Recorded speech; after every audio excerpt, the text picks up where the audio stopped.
Welcome to Eternal Journey, the podcast.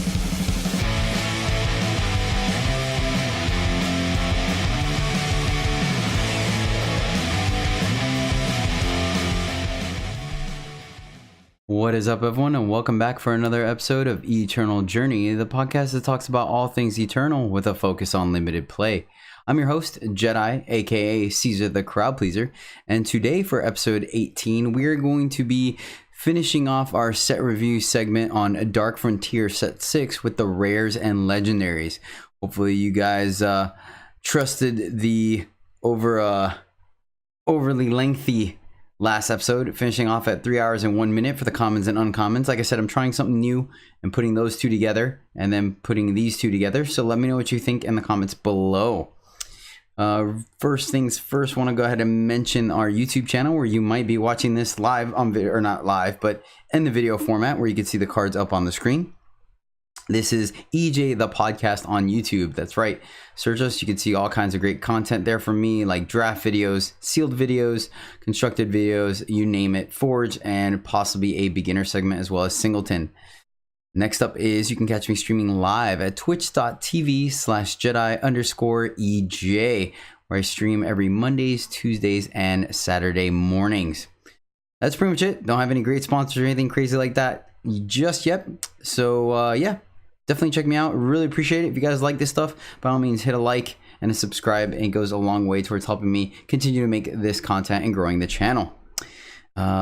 So since this one I anticipate being a little bit shorter, I'm gonna go ahead and do our pack one pick one, and I actually have a new segment that I'm excited to bring in next week. I don't want to do it in this one because I feel like it might take too long, but it's gonna be a what's the play segment where I'm gonna record some or annotate some key decision points in games I play in limited and post up there the scenario and see what you would do, and then I will let you know what I did and what the outcome was. I think it's gonna be really good. Let me know what you guys think in the comments below as well of the idea. I think it's gonna be super exciting. Definitely have some really good talking points. It's one of my favorite things about streaming on Twitch, so now I get to bring that to the podcast as well. All right, guys, so for our pack one pick one for Dark Frontier, let me go ahead and throw it up on the screen real quick. All right, there we go. So starting at the commons, we have Horn of Plenty. This is your units get +1/+1 relic for 5 at a time. I think it's fine. It goes into some decks, but yeah, we're not first picking it. Next up is Flash Grenade. This is the Justice Fast spell that gives a -2 to all enemy weapons and relic weapons and units this turn. This card is awesome. I like it quite a bit. Not really sure I want to first pick it though. We have Blood Nurse, the 1/1 in Shadow that you can twist to make a 1/1 flying lifesteal unit, or Vampire Bat. That card's solid. We have Corrupted Behemoth, which you all know now as a 4/6 dinosaur with over 1 for 5 with twist 3 and gain 2 life. This card is awesome. That's probably gonna be our front runner right now, even it being a 5-drop. It just is a really great curve dauber and just does multiple things, so I like it. We have Steadfast Paladin, not really worried about it. Amethyst Coin, weakest coin, we're skipping it. Snowmass Jotun, yeah, we've got a better in the Behemoth, and Angry Prophet is a fine 2-drop, but not really excited. In the uncommons, Silver Short Sword, still have no idea what to do with this card, so we're not taking it. We have Relentless Deadshot. This is a 2/2 for 2 Justice with lifesteal, and then you can twist it for 3 to stun an enemy. This card is great. I actually like this card quite a bit, especially if you're even able to pump it one time where you can stun 2 units. I feel like you definitely got your values out of it. So that might actually be the higher pick over Behemoth, just because it has a little more like, I don't know. I feel they're comparable, but when in doubt, I typically take the lower cost unit just because I feel like it's safer that way. Next up, we have Zuberi Longbow. That's not really a consideration after seeing Relentless Deadshot and Behemoth. And then our rare is going to be Tamarisk Earthshaker. This is the 4/6 Flying Explorer Mage for 6 Primal. And shift 3, deal 1 damage to each enemy without flying. So I actually like this card quite a bit. I've managed to draft her twice, and I like her a lot. A 4/6 flyer is huge. There's very few things in this format that can tussle with her and win. The 6 body makes it almost impossible to die to red removal. And the fact that you can essentially sometimes kind of sneak her under the radar at shift 3, killing a unit or two with it, or maybe finishing off some units in combat, and then she'll come into play hasted or charged, ready to go, is absolutely the emerge. The unblockable text is a little less important on her since she's flying, and like I said, most flyers can't tussle with her. But yeah, I think she's a great card. I like her quite a bit, so I am perfectly okay taking Tamaris Earthshaker here over Deadshot or Behemoth, but I would not fault anyone for doing it. All right, guys, that is it. Real quick, let's go over our grading mechanic and our grading scale, and then the mechanics real quick. So let me actually add that to the show notes. I did not have the mechanic or grading scale for some reason. Okay, so grading scale, guys, real quick, not gonna go too in depth on it, but it's a 1 to 5. I give a card anywhere from a 1 being totally unplayable, you don't want it in your deck, 2s being like cards that are okay if you need to put them in your deck, but you really don't want to run them if you can help it. 3s are just your filler cards. They're fine, they're efficient, they fill your curve up all the way from 2 all the way up to 6. You know, you just, the standard meat and potatoes of limited. Your 4s are your cards that kind of want to pull you into a color, or they're really good and efficient. Removal falls into this, as well as cards that are just a really good rate or very powerful. And then finally, 5s are your bombs. These are the cards that can win you the game on the spot, or bring you back when you're behind, or can help you steal a game when you're at parity. So yeah, hopefully in the rares and legendaries, we'll see a lot more of the 2 extremes of 1 and 2s and 5s, but there might be some 3s and 4s mixed in there. Okay, so moving on, like I said, I already in-depth touched on the mechanics on the last set, but if you are new to the channel joining us here, I'll go ahead and cover them real quick. There are 3 mechanics that are introduced newly to Dark Frontier. The first one is Twist, which means every unit that it's only on a unit, it will have a twist cost 1, 2, 3, 4, 5. I think 5 is the highest. Maybe, yeah, I think 5 is the highest twist you see. So you have to pay X amount of power and then twist the unit, which always gives it a +1 attack and -1 health every time. And then you get an ability off of that twist. So like we talked about in the pack 1 pick 1, you twist the unit, giving it a +1 -1, and then it can stun a unit. So that is twist. It makes for there being quite a few 1 health units in the format because people have twisted them multiple times, and it also adds a little bit of value to things that add health to units. Next up, we have Onslaught. This is the easiest of the mechanics to trigger, which just means you or a unit you control had to attack this turn. So your relic weapon, if you swung with that, that triggers. If any one of your units attack, doesn't even have to survive combat or deal damage to a player. It just has to attack. It will enable Onslaught.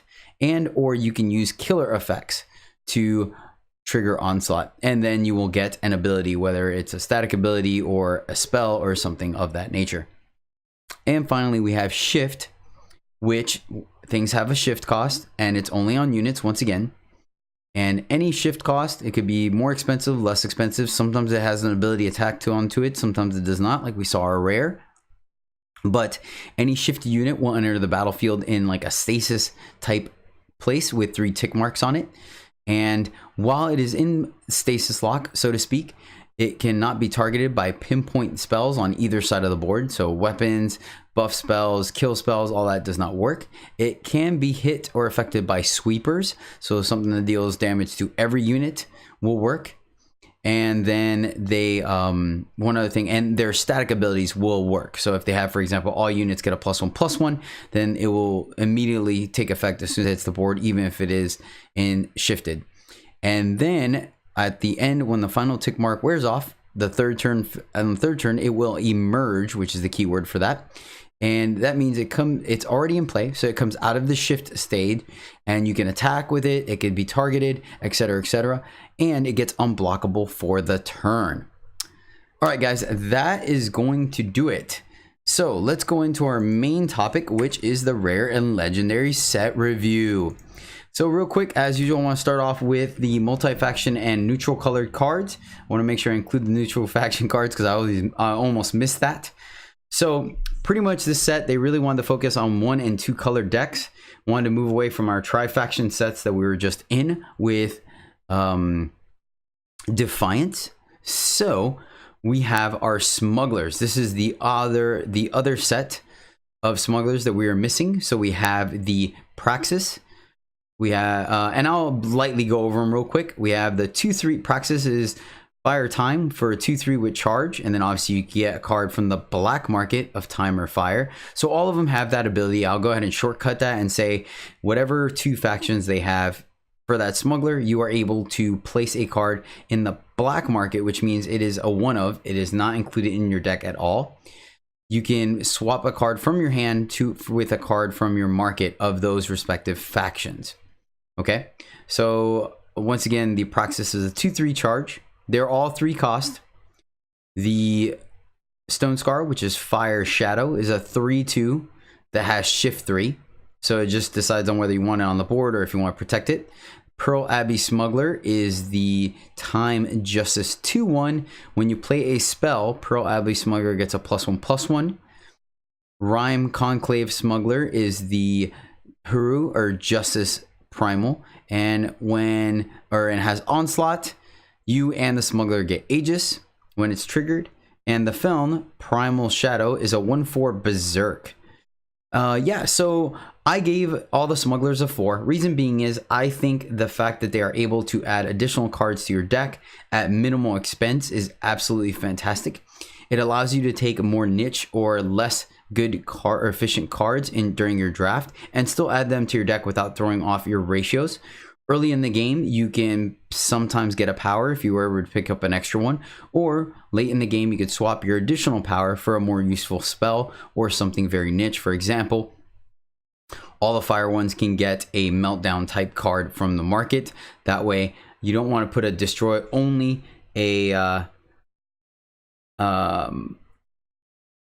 you don't want to destroy, like if your opponent gets a legendary weapon out and you have no way of destroying it, you can go to your market, grab it, and use it.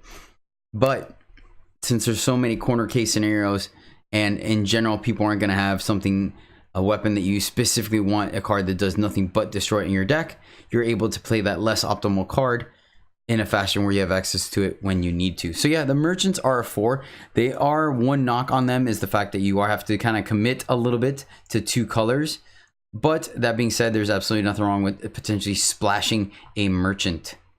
You know, to having it be half in your colors and then a splash to get access to it. But all right, guys, that's gonna do it for the multicolor. So we'll go right in. We're gonna go ahead and do reverse order from the common set review. And so we are going to start off with Shadow. Let me fix something real quick. Sorry guys if I sound like I'm going a little quick. I actually am trying to, because of the fact that I really understand that sometimes doing a super long listen is kind of easy to zone out and stuff. And so I'm going to go ahead and just kind of breeze through them a little bit swifter. I am going to talk about cards that are important and just kind of skip over the cards I think are kind of not relevant. So starting off, we have Street Urchin. This is a 1/2 rogue at rare for 1 and a shadow. And when the enemy player plays a spell, Street Urchin deals 1 damage to them. Pay 3 and twist Street Urchin to draw the top card of the enemy deck. So this card is actually pretty good, and I'll tell you why. The fact that it gives you incidental damage periodically, let's be real, it's probably only gonna get like 2 or 3 extra damage. If the game goes late, I can easily see it doing more damage than that, like 4 or 5. But at the end, that's still kind of relevant and makes your opponent have to think twice, especially possibly against aggressive decks that have multiple combat tricks. But the payoff is the twist effect. It works really well against Scout. You have this on the board, your opponent's going to scout, like they just have it, it's incidental. And if they put the card on bottom, then you don't do anything. They put the card on top, you twist, you steal that card. So there's little kind of mind games that go with it. But yeah, I think Street Urchin, plus at the end of the day, it's still drawing you a card. Period. Like, it draws you a card, guys. Like, that's always good, especially if it could draw you multiple cards. So yeah, Street Urchin, you're going to get a 4 because the body isn't very impressive, but the ability is pretty legit. Mainly the fact that you can steal cards from your opponent. I like it quite a bit, and that's why I gave it a 4, and it's easily splashable. Next up, we have Ollie Maniacal Grave Robber. And this is another doozy of a card. So this is 2/1 Rogue at rare for 2 Shadow.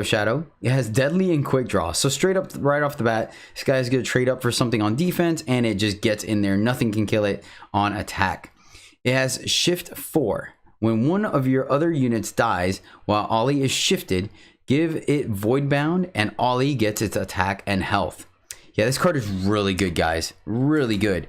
Like, you can start kind of aggressively sending in your units, and if they trade with your opponents, or like, you're either going to get incidental damage because your opponent's not going to wall block and kill your guys, or they have to block so they don't take a ton of damage, or they just remove units.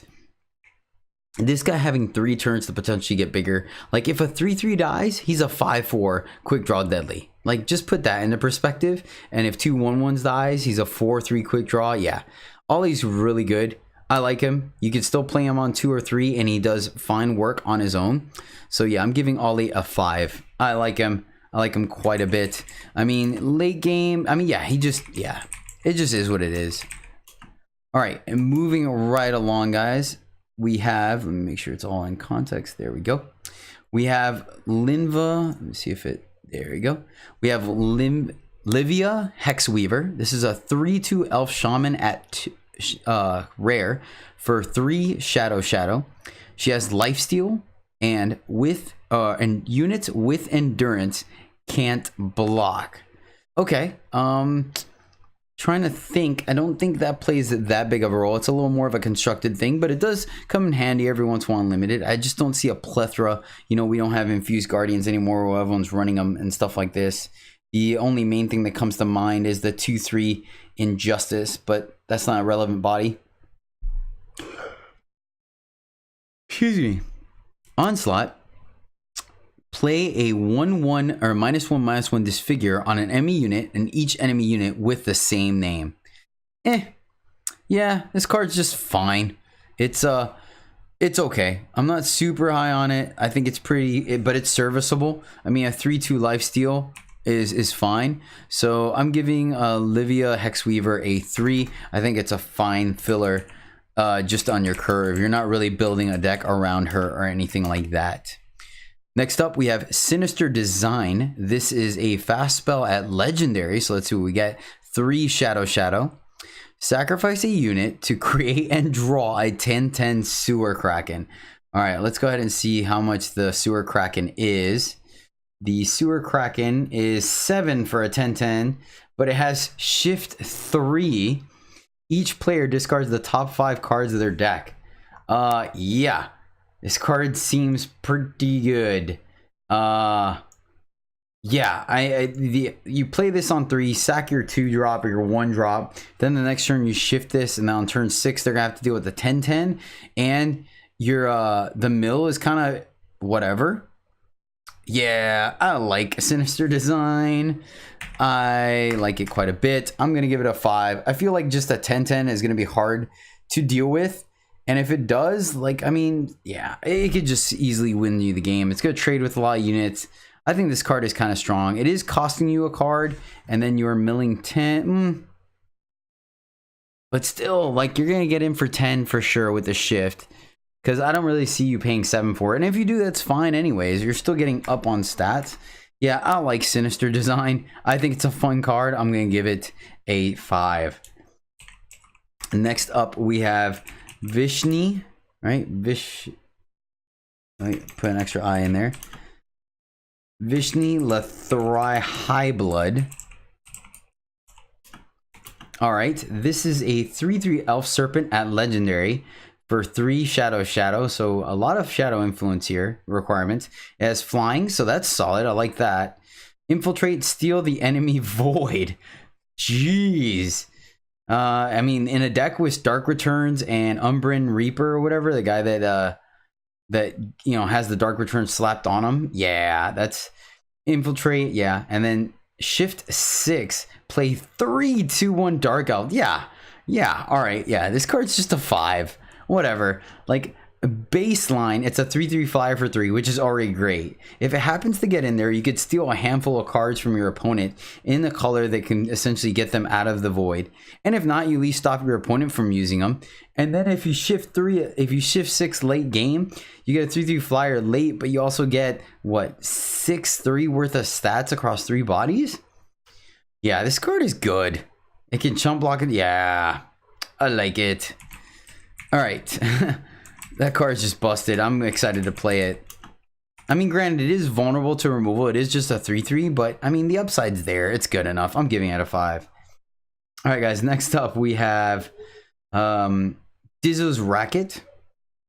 Well, maybe the 3/3 is a little more relevant. It dies to half the removal in the set, and it can be chump blocked by a lot of the flying 1/4s. So maybe it is a 4. Nah, it's got good verse. I'll give it a 5. It's fine. It's fine. It's fine. Worst case scenario, what? You infiltrate with nothing in their yard. Most of the time, you might be able to get a 2/2 or something. It's something. Like, that's a little less exciting. Late game, when you have Dark Returns, you can build your deck around it. It might be better. But yeah, the fact that you can even shift it for plenty of stats later on, yeah. Okay. Dizzo's Racket is a relic at rare for 4 Shadow. And it says, when you gain armor, draw that many cards and take twice that much damage. So essentially, long story short, you gain 1 armor, it'll do 2 damage to you and you draw a card. And so you essentially, in the complete transaction, you'll take 1 damage because you gain 1 armor, it deals 2. So you take 1 damage. Man, I'm not really sure actually. It draws you cards, so you're not busted. You're not gonna do anything broken with this in limited. It very much is just gonna kind of be a slight card draw engine, but it is a turn 4 do nothing. But I think the fact that you can afford, like, for example, if you're in Argenport, you have the test pilot, right? You twist to give yourself 1 armor, so you take 1 damage and you draw a card. So you can draw 3 cards off of the pilot and have a 4/1 flyer. Seems pretty darn good. The 1/2 flyer gives you 2 armor, draws you 2 cards. That's, yeah. You know what? I'm gonna give Dizzo's Racket a 4. You definitely want to be in the Armors Matters deck, and you're not gonna do anything busted, and eventually it will end up killing you. But you're drawing so many cards. How could that not be a good thing? Yeah, yeah. Dizzo's Racket. You're gonna get a 4 from me. I don't think you're a game winner, but you will help someone get ahead. So I like it, and yeah. Whatever, I'm not gonna think too much about these because I'm sure I can easily always drop my grade because I can think about the worst case scenarios. So yeah, all right, moving along. I mean, just the 1/2 flyer that gives you 2 armor and draws you 2 cards, like that already, just you're drawing 2 cards for 1 power. Like, yeah, that just sold it for me. All right, guys, Heartstopper, 3/4 Nightmare at Legendary, 4 Shadow. This guy has flying, and the first time an enemy player discards a card each turn, you draw it. Yeah, I don't think that's really going to come into play very often limited. So is a 3/4 flyer good for 4? And yeah, I think it is. We're seeing quite a few 3/3s for 3, so you're paying 1 more power for the extra toughness, but that, or health, but that couldn't come in handy. Yeah, I think it's solid. So I'm giving Heartstopper a 3. I think it's a good card. You're not like, oh my god, we're doing it, but I like it. I feel like this kind of deals with like constructed self-mill, like Reanimator and stuff like that. All right, moving on down the line, we have Malediction. This is a slow spell at rare for 4 Shadow, and each unit gets -3/-3 this turn. Yeah, this card's great. It's a Hailstorm in Shadow. So, and we already know how good Hailstorm is. It helps you kind of bridge if you're falling behind into the late game. So I'm going to give it a 4. I don't think it can win you the game. Sometimes it will. Sometimes your opponent will be an aggressive deck and they go wide and you just completely and utterly wipe their board and you have 4 cards in hand and they have none. So that's a thing. So yeah, Malediction, you get a 4. I think you can be potentially super powerful. All right, guys, next up we have the Null Blade. Null Blade, you can also find this card in your in the store. It is the legendary for one of the precon decks. So Null Blade is a relic weapon at legendary. It is +5 +3, and it has 4 shadow, shadow, shadow. So triple shadow. That is heavy. You're not splashing this thing. When a unit or weapon goes to the enemy void, it gets a -5/-5. Summon each unit and weapon in the enemy void gets a -5/-5. So more void hate.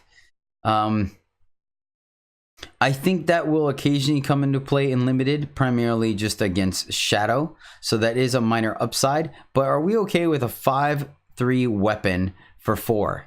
And yeah, I think we are. I think that's fine. I don't, once again, think it's a backbreaker, but we've seen plenty of times the 6/3 overwhelm kind of get in there and win the game. Granted, this does not have overwhelm, but it also comes down 2 turns sooner potentially if you are primary fire. So yeah, I like that. So I'm gonna give Null Blade a 3. I don't think it's gonna win you the game on the spot, but it definitely helps. I think it's a solid pickup. Next up, we have Scarecrow. Scarecrow is a 2/6 nightmare at rare. It's 5 shadow shadow, and it reads, text box says, at the start of your turn, switch the attack and health of an enemy or of a unit of your choice. So you can pick your units, you can pick your opponent's units. This card is very hot or cold. I think a 2/6 for 5 is a fine blocker, but very medium. Of note, you can switch its own health or switch its own to attack as a 6/2, but making it extremely vulnerable. I think where this card shines the most is with your own twist cards. So you can twist a card, let's say for example the Blood Quill, down to a 4/1, then or a 5/1. The next turn you will swap it so it's a 1/5 and then twist it back down again. That's where this card shines. So I actually feel like this card might be, that being said, it gets rid of some of your opponent's annoying flyers or something. If they have a heavy attack unit, you'd swap it. Or if you're Stone Scar and you have some burn, you can make their low attack, high toughness or high health unit swap to high attack, low health, and then kill it. So it has quite a bit of utility. I still feel it's very hot or cold. It's either going to be a 3 in your deck or a 5. So I'm going to meet it in the middle and give it a 4. So once again, if you are a heavy twist deck, I think this card is phenomenal and should pick it highly. Or you should judge or kind of lean your deck over to it a little sooner if you see this. All right, this is the shadow part of the cycle, but they all got 6/6s for 5. Or no, they're not all 6/6s for 5. They did get all 5 power units that require 5 influence of their respective factions. So I'm going to go over these one at a time because they differ enough where it's worth going over them individually. So they're going to be in each color versus covering them as a cycle. So the shadow one is Tasbu the Forbidden. Tasbu the Forbidden is once again a 6/6 legendary radiant for 5 influence. Shadow influence, sorry. So shadow. It has deadly, it has warp, and when one of your units dies, draw a card and take 1 damage.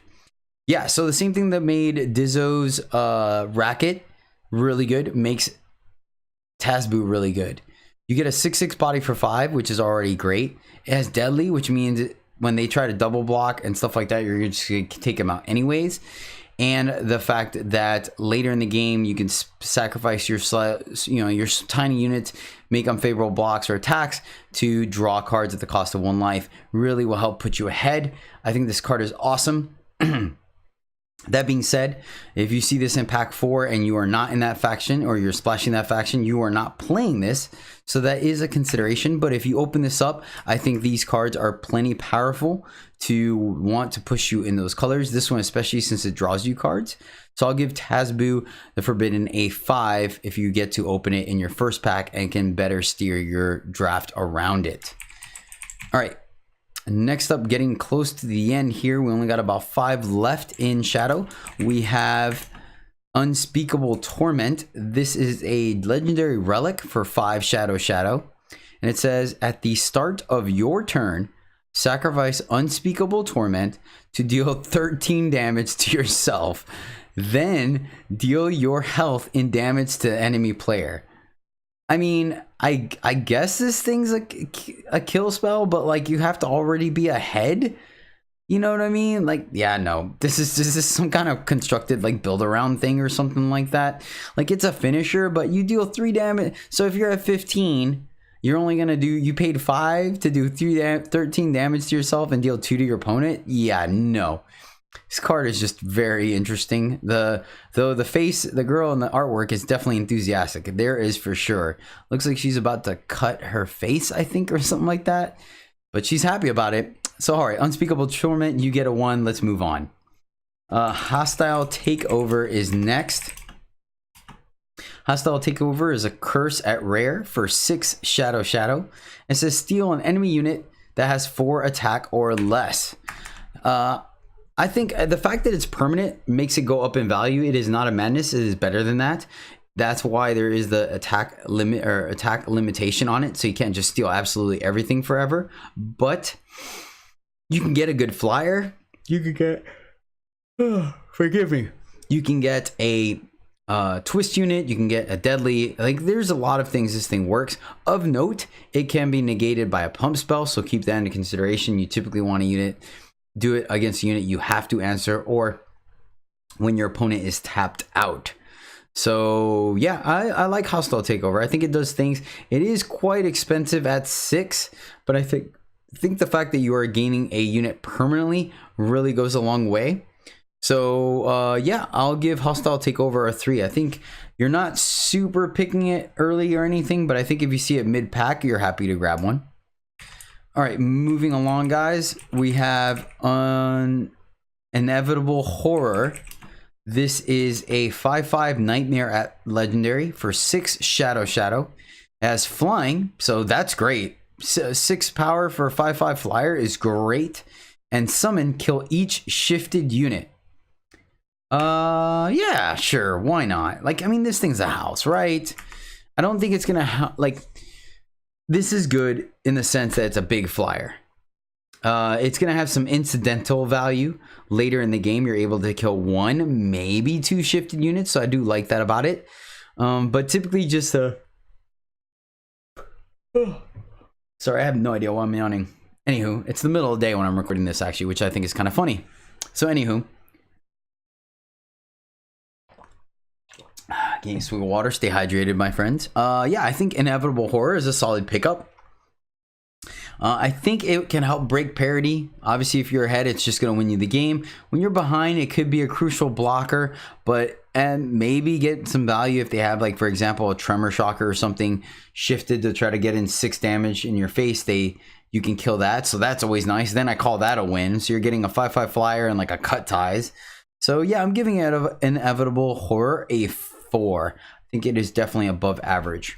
And our last card for Shadow, which I'm not gonna lie, a lot of people were excited about, including myself, but it just hasn't performed, is going to be Vara's Sanctum. This is a relic at rare for 6 Shadow. And it says while you have exactly 1 unit, it has a +3 attack and deadly and lifesteal. So there was almost to the T version of this in one of the Magic sets way back when. I believe it was an Innistrad one, or Innistrad block. And the card was busted. For some reason, it is not the same in this format. I feel like it is too easy to play around. Your opponent literally just doesn't attack or whatever, or they just keep developing their board where you having your 1 unit is not enough. And then they can always remove it. It stops you from, it encourages you to not develop your board. So when they remove it, you're behind. It has done some work. I did try it because I managed to open it up in one of my first 2 drafts, I think, of this format. I played it, and there were a couple of games where it did some work, but you have to have some very specific scenarios. The unit has to be big enough where the lifesteal matters, because sometimes if it doesn't, let's say it's a 1/1, you make it a 4/1 with lifesteal, they may just kind of like outrace you. It does work. Don't get me wrong. It is a good card, but it is quite difficult to be set with exactly one unit. You're typically going to do better when it's like your one bomb, like when you have inevitable horror or like the 4/6 flyer or something, like a unit that is extremely strong, because then they have to aggressively try to kill it where the deadly will matter. And if they don't, the lifesteal and the plus attack is going to help you win the game. So I do realize it is strong, but really the exactly one unit clause is quite a bit. So I'm giving Vara's Sanctum a 2. I think in most cases it will not quite get there or play out the way you want it to. It will do some work every once in a while and you'll think this card is awesome, but in my experience it's a little too difficult to set up the ideal scenario where this will work out, because remember, your opponent will not be trapped or stuck on one unit. All right guys, that's Shadow. Overall, I think Shadow is pretty darn strong. Lots of 5s, a couple of 3s given out, not too much on the 1 category. So yeah, I think as far as rarity, the rare legendaries go, Shadow seems pretty strong. A couple more specific niche ones, but still, that's exciting to play with. But yeah, all right, let's move on to the next faction. All right, so the next color up on the chopping block, so to speak, is Primal, and we'll jump right into it. So we have, first up, we have Spyglass, which is a weapon at rare for 1 in a Primal. It gives a +1/+1, and when the wielder attacks, scout. After you have scouted 6 times, sacrifice Spyglass to play 4 1/1 Yeti spies. Yeah, this card is pretty medium. Of note, it will potentially trigger off of other scouts, so it doesn't necessarily have to be just the Spyglass. Like any incidental scouts off of like Streets of Flames and things like that will trigger this. But I mean, essentially paying 1 to get 4 1/1 Yeti spies that could draw you cards is a thing. That being said, you have to trigger it 6 times. Your opponent can see it coming, and you have to sacrifice Spyglass, so you're losing the 1/1 stat. I don't think it's that crazy. I'm going to give Spyglass a 2. I do think it will sometimes do some work, but it's just not impactful enough and requires a little bit too much. Like you have to put this on like a flyer or something if you really want it itself to trigger a couple of times. Because if you put it on a smaller unit on the ground, you know, it's not going to be able to attack. And then if you put it on a larger unit, they're probably going to kill it. So yeah, I'm very high on it. Next up, we have Vargo's Pelt, which is a legendary relic for 1 in a Primal. When one of your cards is transformed into a unit, it gets a +2/+2. Yeah, there's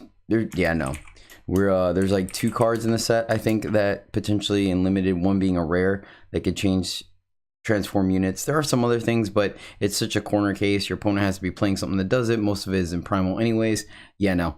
Vargo's Pelt gets a 1. It's a constructed build around, if that.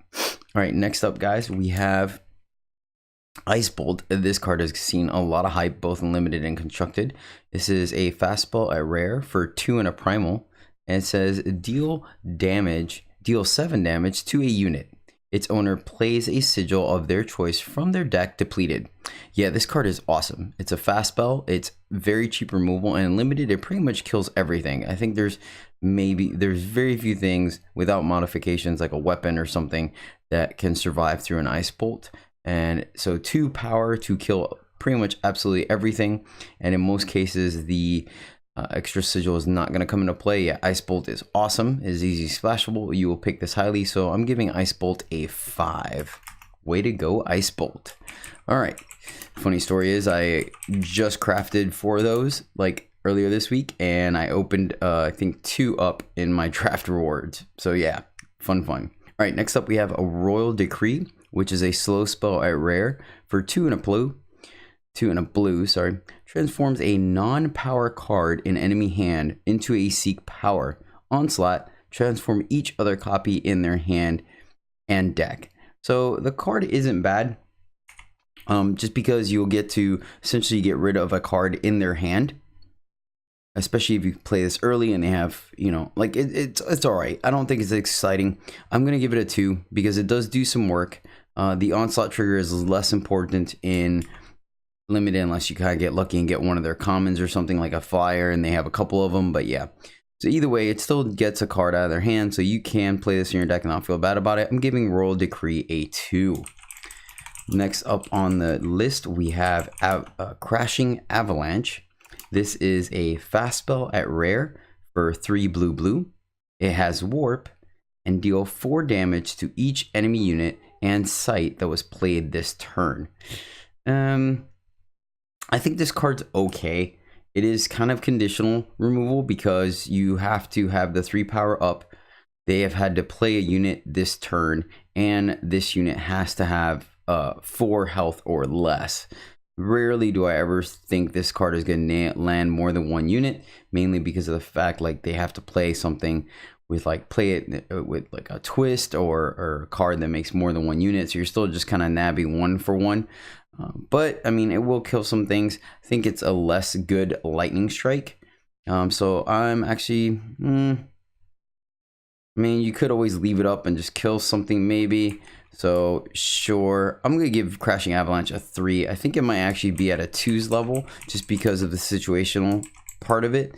But I mean, it still kills something. A little bit less efficient than a lightning strike, but lightning strike does some work as well. So yeah, moving on. We have, here's another cycle, which we talked about earlier with the Sanctums. This is Island's Sanctum.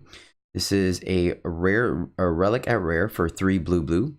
Onslaught, Scout, then play a 2/2 Serpent with flying. Okay, doesn't seem too bad. Getting a 2/2 flyer for 3 seems fine, and a Scout seems solid. Pay 7 to play a 2/2 Serpent with flying. If the enemy player has more than 3 cards in hand, play 3 instead. Yeah, this card seems pretty good.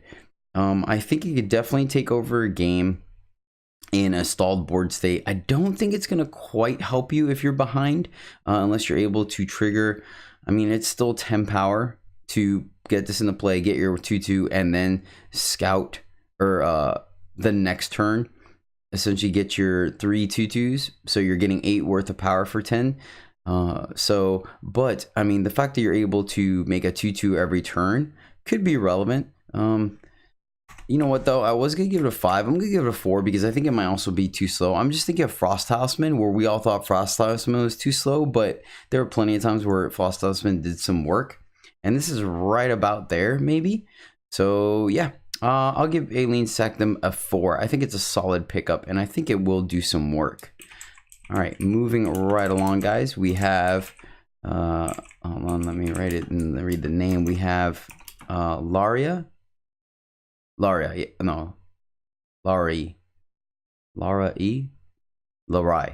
there we go. Jeez.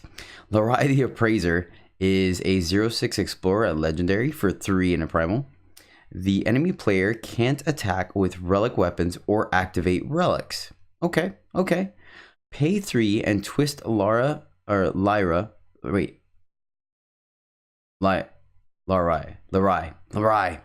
to draw a relic from your deck with cost equal to her health. Yeah, no. She could do some work, especially if you, I don't know, I feel like it might be a little too hard to make this happen limited, because like how many times are you gonna twist her? Eventually she ends up being a 3/3. I mean, I guess at 5, if it's paired with green, you get the Mithril Mace, and then at 4, I think you get the Airbest or whatever. I don't know. I think there's gonna be most of the time where it's only gonna end up tutoring for 1 weapon in your deck.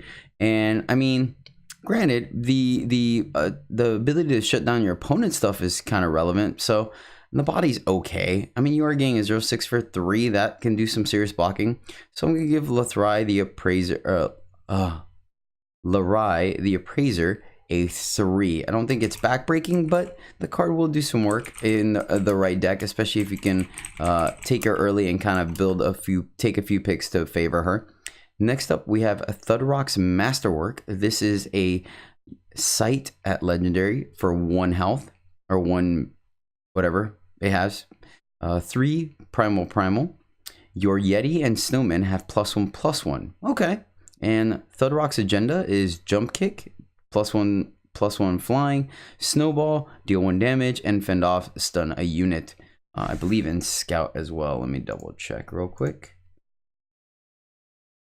Stun, and then you get Thudrock Arctic Artisan, which is a 5/4 Yeti at Legendary for 4 primal, and when Thudrock hits the enemy player, play a snowman with health and attack equal to your number of Yetis. Yeah, this card's good. I think it's fine. I think it all the sites are typically strong, especially in limited, because of the fact that you can get more than one card of value off of them. This one is extremely vulnerable at just 1 health, so I think that might be a liability. The spells are kind of mediocre, but the payoff is there. I think it's valued higher in a Yeti deck for sure, so you can take advantage of the static ability. So I'm gonna give the Rock's Masterwork a 4.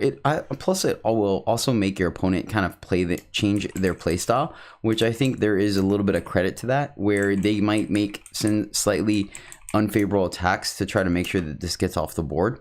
So it might be a 3, but I'll give the Rock's Masterwork a 4 just because, like, if it sticks around, you're getting some incremental value out of it, and that's pretty relevant. So all right, guys, let's move right on. We have Bam Sneaky Peeky. I like this card quite a bit. I think it was in my first draft. This is a 3/5 Yeti at rare for 4 blue. When Bam attacks, play a 1/1 Yeti Spy. Shift 4, transform a card of your choice in the enemy market into a 1/1 Yeti Spy. So chances are the shift ability is not going to really come into play, but a 3/5 for 4 is a really good body. It can probably attack with 5 health. That's a lot. And you're getting a 1/1 every time. They could just sit there and chump block. And if you don't need to chump block it, you could potentially attack to draw another card. I think that is absolutely fantastic. So I do like this card quite a bit. That being said, I don't think it is a backbreaker. So Bam Sneaky Peeky is going to get a 4 from me. You will take this card highly, but once again, I'll put it more or less like a really efficient unit versus like a game breaker. Next up, we have Innate Conviction, which is 4 blue. It is a slow spell at legendary. It has warp. It deals 3 damage, and then Onslaught, create and draw a 3/4 Arc Dragon. And the Arc Dragon, let's look it up real quick, is a 3/4 dragon for 4 primal, flying, berserk, overwhelm. Your spells deal 1 damage. Yeah, this card is nuts. You are essentially playing 8 to deal 3 damage and then get a bomb flyer. I think this card is awesome. I like it quite a bit. I have not played against it nor for it, but with it, but I do think this is really solid. You're paying a little high for you're paying 1 more for 3 damage, but you're getting a warp and potentially a huge unit out of the exchange. So yeah, you're getting 2 cards off of 1, which is always great. So I like Innate Conviction quite a bit. I'm gonna give it a 5. I think you're okay taking that highly. Next up, we have Lothrai Soothsayer. This is a 2/4 Elf Shaman at legendary for 4 blue. It has flying. Okay, that seems pretty good. And Onslaught, put 7 Premonition Bolt into your deck. Oh geez, what does this do now? All right, Premonition Bolt is 0 cost, warp, deal 3 damage to an enemy. Yeah, that's busted. You're getting 7 of these in your deck, so you just freely, and it has warp, so they're not gonna cost you anything. It's oh yeah, this card is nuts. I think that is insane. You could just spread the damage out however you want, especially, I mean, you won't be able to see what the next card is, but if you can chain these together, you can just finish your opponent and stuff like that. And a 2/4 flyer for 4 is great, especially since Test Pilot is so good. Granted, it has twist, but it's still just a 1/4. Yeah, this card is pretty darn good. All right, it's nuts. It's awesome. You want to take it. It's easily slashable at 4 power and only requiring 1 primal influence. So yeah, awesome. Lothrai Soothsayer, you get a 5. Next up, we have Mass Polymorph. This is a slow spell at legendary for 5 blue. It has warp and transform each of your units into a random unit that costs 1 more. Well, guys, you know how I feel about randomness. It can, just because it's 1 more power and cost doesn't mean the unit itself might be better because of stats and things like that. So I am not very high on this card. That being said, I could see in a particular, I think it actually breaks stun effects and things like that. I'm not 100% sure. And then obviously you can combo it off with the other legendary that changes or gives units that you transform a +2/+2. Yeah, there you go. Double legendaries in the same faction and you're rocking it. Yeah, I don't think so. I'm gonna give it a 3, and that's probably too favorable. I really want to give it a 2, but I could see in like a stalled board state, if you guys are kind of bouncing off each other head to head, you can use this to potentially upgrade some of your guys, but the randomness doesn't guarantee it. Actually, no, not even. I'm gonna still give it a 2, and that's barely. All right, next up we have another doozy that's seeing some constructive play, which doesn't necessarily mean it's good and limited, but you know, we have Rost the Walking Glacier. This is a 7/7 giant at legendary for 5, and then 5 primal influence. So there's the blue one for this cycle, and it has overwhelm and warp, which is awesome. A big unit with overwhelm is always great. And when it has entomb, play Rost Shifted. So pretty much this guy cannot be killed permanently. They try to kill it, it'll go to the void, it comes right back shifted, and then when it comes back in 3 turns, it can swing unblockable. Yeah, I think this card is great. I think it's awesome limited. I think it's a really solid body. You're very efficient. 7/7 for 5 is fantastic. And in limited, sometimes they just have to get it off the board for 3 turns, but sometimes they don't, and they're going to kill it because they don't want to take a bunch of damage, but then it's going to come right back, especially at a stalled board state. So Rost gets a 5 for me. I think it is a solid bomb, and it stabilizes the board when you play it. So yeah. Next up, we have a card that was in our pack 1 pick 1. I believe it's this today, and this is Tamaris. Tamaris Earthshaker. Tamaris Earthshaker is a, sorry, why is this? Okay, cool. Tamaris Earthshaker is a 4/6 Explorer Mage at rare for 6 blue. It has flying, and then you could shift her at 3 to deal 1 damage to each enemy unit without flying. Yeah, I think this card is great. I think it stabilizes the board. It being flyer makes it huge in the air. Occasionally, the 1 damage will help win additional combats or clear some of the stuff off the board. So yeah, Tamaris Earthshaker gets a 4 from me. I think it is a highly efficient and valuable unit. All right, this next card I've drafted, believe it or not, twice, and have not managed to play it either drafts. This is Terror on the Mountain. This is a 6/6 giant at rare for 7 blue. So obviously the stats are extremely not extremely underwhelming, but not nearly as good as Rost. It has warp, which is nice. And when you warp a card, including Terror on the Mountain, stun an enemy unit. Shift 6. Yeah, so kind of cool. Like, it does some work. It is 7, so that is a thing. But that also means, or you could shift it for 6, but that also means that the stun might come a little more in handy because you've already managed to develop a board state or take a pesky flyer out and stun them for a little bit. It's hard to say because the 7 is a cost, but the fact you can play it on 6 makes it a little more bearable. Warp you can get out early, and the fact that it adds a little bit of bonus to your other warp cards is nice as well. Man, that 7 cost though, and this format does seem slightly aggressive.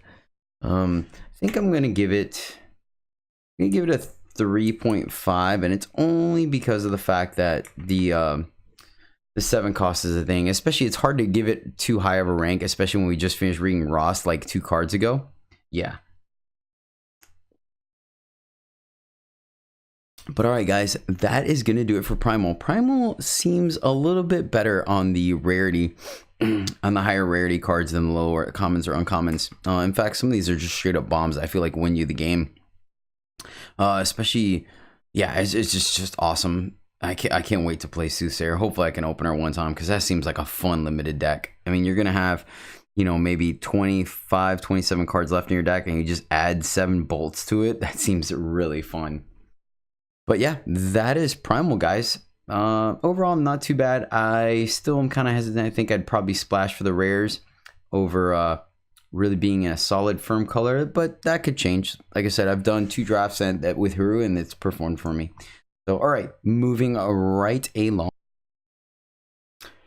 Our next color is going to be Justice. So starting us off with Embargo Officer. This is a 2/1 soldier at rare for 1 and green. Cards can't leave markets or voids. Shift 2. Yeah, this card is the market once again. Not very excited about that. I don't think it will occasionally come into play, and it just does it incidentally. So that will sometimes come in handy. But a 2/1 for 1 is serviceable. I think it's fine. So yeah, I'll give it a 3. I think you're gonna want it in your aggressive Rakano or Argenport decks. So I like it. All right, the next card is one that has already seen plenty of hype from the community overall, which is the community card that was created by Yoda. This is Kira the Prodigy. She is a 2/2 unseen at rare for 2 and a green. And when Kira gets attack or health or battle skills for the turn, she keeps them. So anything you slap on her, like a Finest Hour, or which is not longer in the format. So let's say a Saddle Up. So Saddle Up gives a +4/+4 until end of turn. On Kira, it would permanently leave her a 6/6. So yeah, I think this card is fantastic. You do, you're always going to take her. Reason being, ground level, bottom, the floor, 2/2 for 2, which is great. You're going to want it in your deck, happily play it. But the fact that any kind of combat tricks, like for example, if you high alert her, she'll be a 5/5 endurance forever. So yeah, I like her. I think she's extremely valuable and can really just continue to stack up.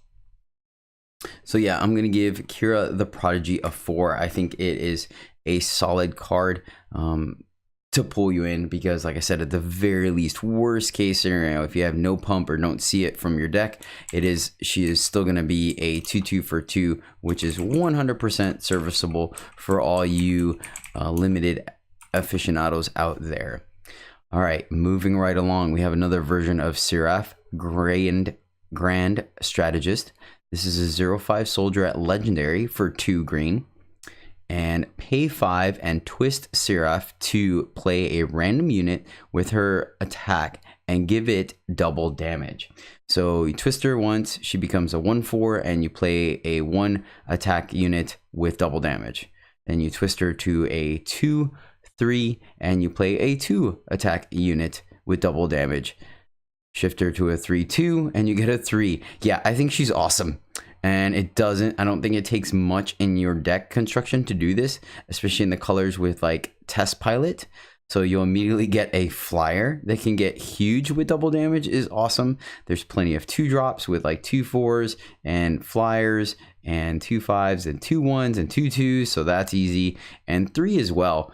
I think when you get to 4 and 5 might be when you get a little harder. But the fact that you're just tutoring things, you'll probably stop her at 3/2, maybe go up to 4 if you have like something, and then she sits there at a 4/1 that could trade as a 2-drop, which is awesome as well. Yeah, I think Seraph is just busted with sheer card advantage. It is 5 to activate her, and we've established earlier that 5 is a lot, so that could be a thing. Like, she is just going to sit on the board for a little bit, but the fact that she's able to tutor out cards back to back to back, I think makes it pretty decent. You know what though? All right, I will admit, the taking a whole turn off to do it at 5, because you're taking your turn 5 off to get a 1. All right, thinking it out in my head, I'm gonna give Seraph a 4. I do think she's really good, don't get me wrong, but I feel like sometimes, unless you draw her late, and then if you draw her late, there's a chance that you might have played the 1 or 2 cards in that thing. So I think she's good. I still think she's worth taking highly, but I'm gonna put her at a 4, not a 5. All right, next up we have Pristine Light. This is another card that saw a lot of hype in spoiler season. This is a slow spell at legendary for 3 green. Kill each unit with 4 attack or more. Onslaught, draw each unit from your void that died this turn. Yeah, this card is nuts. It is extremely efficient removal. I would think in limited, especially in a stalled board state, you're going to be able to like 3 or 4 for 1 your opponent. Of note, it gets back all of your units that died this turn. Doesn't matter how they died. So you can essentially attack with something that has a summon effect to trigger the onslaught on this. Use this, kill maybe 1 of your large creatures and 2 or 3 of your opponent's creatures or units, and then you get all your units back to summon again. This card is fantastic, and the floor on this one is just pay 3, destroy a large unit. That's I mean, that's pretty solid in of itself. And like I said, the fact that you get the unit that attacked back should it die, then yeah, the Onslaught, this card is just nuts. It is awesome. I would take it very highly. So Pristine Light, you are getting a 5. I think it's just, the ceiling on this is just insane. Okay, so this card is actually new to me. I didn't see this in spoilers or in draft yet, so this is going to be interesting. Let's see where it says. This is Righteous Intent. This is a slow spell at legendary for 3 green. It says gain 3 armor. Okay, that's kind of lackluster. It's grit. Create and draw a 0/6 Cassava Trueheart. Let's see what Cassava Trueheart does real quick. So Cassava Trueheart is a 0/6 paladin for 5 green. She has lifesteal, that's a little odd, and then attack or plus attack equal to your armor. When you gain health, gain that much armor.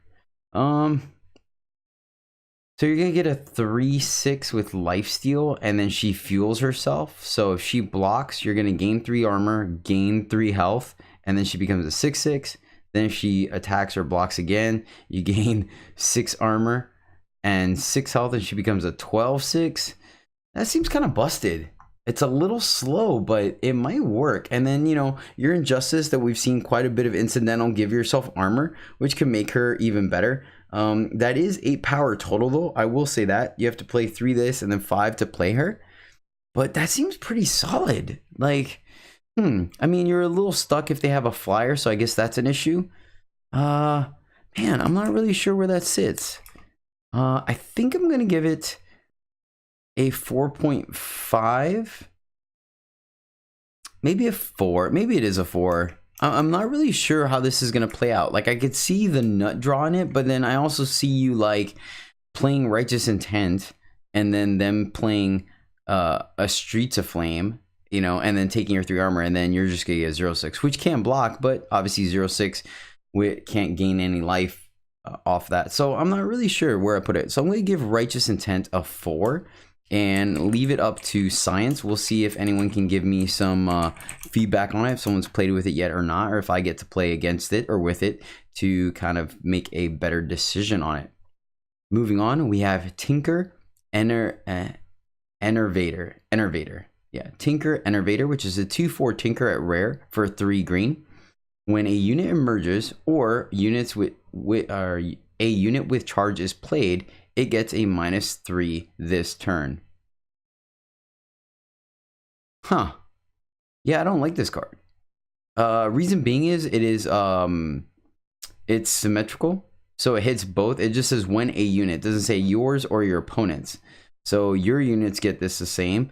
That being, yeah, I don't know. I'm just gonna give it a 3. We give it a 3. It might actually even be a 2 because it's kind of like that 1, 2, 3 for 2 that gives you a -1 to or a -2 damage to all spells. Like, it hurts you as well, so it's not really worth playing unless you have no spells. So, and yeah, I'm just gonna give it a 2. I think. I mean, if your deck is not aggressive and you really want to go the long game, so fire decks are kind of your enemy, then this card is going to go up in value. But like, green Justice has emerge units, so you're essentially taking out their emerge trigger. Like, that doesn't seem great.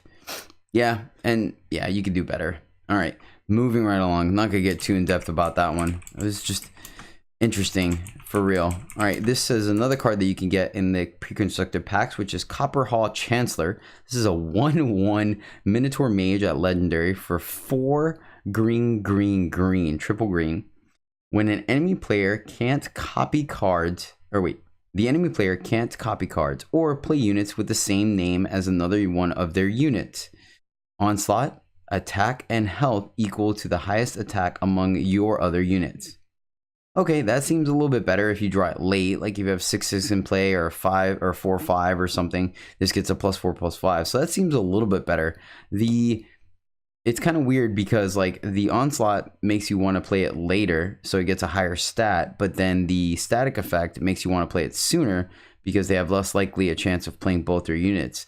And there are some commons that people try to take more of, even though you don't see it that often in limited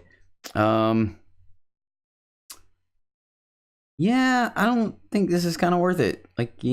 So what's worst case scenario? You play it, you have a 3/3 on the board, you play it, then you get a 4/4 for 4, but with triple influence requirements.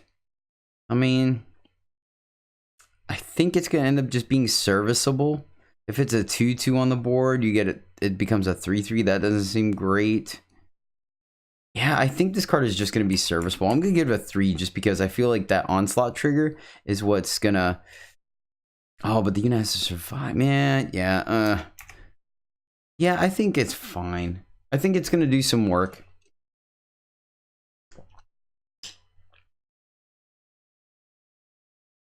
I'm going to give it a 3 because I do think that the bonus is going to come into play quite a bit. You can, for the most part, like, I mean, the only time this thing is horrible is if you don't have, and then there's a ton of flyers that are relevant in Justice, so I think it's going to be easier to trigger the onslaught. So sure. All right, guys, let's move on. Minotaur Plate Maker. I've seen this card so many times in sealed and draft and reward packs. I have 4 of them already, and I didn't craft a single one. I think I actually even finally stoned one. It's a 2/5 Minotaur at rare for 4 Justice. It has double damage. I like that. So it technically attacks and blocks as a 4 or 5. That's great for 4. And pay 2 and twist a Minotaur Plate Maker, so then it becomes a 3/4 and then a 4/3 with double damage to play a 2/2 weapon on one of your other units that isn't wielding a weapon. So it doesn't stack. You can't just Voltron up one of your other guys, but it does spread out quite. You're only giving up 1 health to give a +2/+2 to another unit, especially if you can give it to a flyer and stuff like that. Yeah, I think this card is really strong. I like it quite a bit. I think it can help break stalemates. I think it can help win you the game. I think it can help when you're behind, especially buffing up some other blockers in it itself, taking something out. So yeah, Minotaur Plate Maker, you get a 5. I think you're just an extremely efficient and flexible unit. At the end of the day, you can essentially twist it 5 times to add 10 worth of stats to your board. That seems great. Or if not, it becomes a 6/1 double damage. That's busted as well.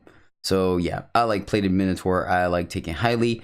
It's going to play really well, especially in limited where flexibility goes a long way. All right, guys, moving on. Already at the home stretch here. So this one is going to be a short episode, thank goodness, because I know you're probably exhausted for bearing with the last episode. But hey, once again, let me know if you guys liked me putting those two together. Next up, we have Reinforcements. This is a slow spell at rare for 5 green. The enemy player can't play spells for the next 3 turns. Onslaught. For each attack you or your units made this turn, give that much attack and health to that many units on your deck. So if you attack with 3 units, you give the top 3 units of your deck +3/+3. If you attacked and 1 flyer, then you give the top 2 units of your deck a +2/+2. If you attacked with 1 unit, the top unit of your deck gets a +1/+1. And then if you like a spaced with 5 units and you relic weapon, then the top 6 units get +6/+6. Yeah, I don't know. This card is interesting. I know for constructed, the enemy players can't play spells for 3 turns is super relevant. This also kind of in limited lets you not have to play around combat tricks and things like that. So there is a little bit of bonus to that. Not really quite sure how well it's going to play out. I don't quite think it's worth a card because like you're paying 5 to give the top 2 units a +2/+2 doesn't seem very relevant. So yeah, I'm just going to give Reinforcements a 1. I think it's going to be too hard to set up a profitable use of this card, and even control decks in limited aren't as like, you know, they still have a ton of units. They're just a little more spell heavy or a little more sweeperish. So I don't think the shutting spells off for a turn are going to be completely backbreaking at all.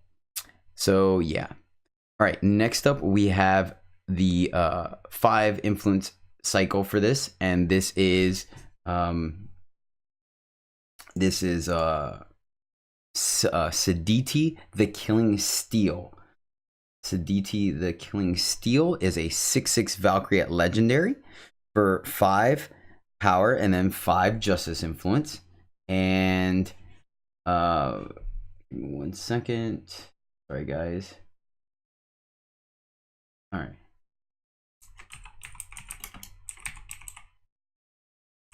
Okay, so it has flying, warp, and then onslaught. Play a curse of provocation on an enemy player. And I crafted these. This card is awesome. Curse of provocation means that if your opponent did not damage you by the end of their turn, so attack you, ping you, something like that, then you will draw an additional card on your turn during your upkeep, so to speak, or the start of your turn. If that's how if we're using Magic terminology. So this card is amazing. 6/6 flyer for 5 is busted. If you can land the curse, then it's very hard to lose from this point, because you are gaining an extra card over your opponent almost every turn, especially if you have a neutral board state or stalled or something like that. If you are a little behind, that's a little harder. I have seen this card essentially not draw you a card, but still, like, you are getting a huge flyer that has to be answered. That just seems completely busted. And yeah, this card is great. I love it. I think it's awesome. You want to play it. It's one of the better ones as well. So all these cards are busted. So yeah, I'm going to give it a 5. Siditi, you are amazing. All right, moving on, we have Svetya's Sanctum. This card is another one that is seen constructed play in Huru Control. This is a legend or a rare relic at 5 green. And it says when you play a spell, play an Emerald Incarnation with health and attack equal to its cost. So, for example, you have Svetya's Sanctum in play. You play a High Alert. Before High Alert triggers, you will get a 4/4 Emerald Incarnation, and then the High Alert will give a +3/+3 in endurance to the unit you selected for it. So I think this card can give you some incidental value. That being said, I would like a critical mass of somewhere about 7 to 9 spells for this to matter. I feel like spending a 5 power do nothing card and then only being able to trigger it twice on maybe like a 2/2 and a High Alert, like a pump spell and then High Alert, or which is a pump spell, or like a Retribution. I don't feel like that's enough value. I think this card is good. So I will give it, let's give it a 3.5. And the reason being is it's going to be probably a 2 in the decks that don't have enough spells. And it's going to be like a 4 in the decks that do. So just take that into consideration. I will give it like a build around 4. So I think if you are the Spells Matters deck, which Justice is one of the colors for that, I think you'll be in really good shape. But yeah.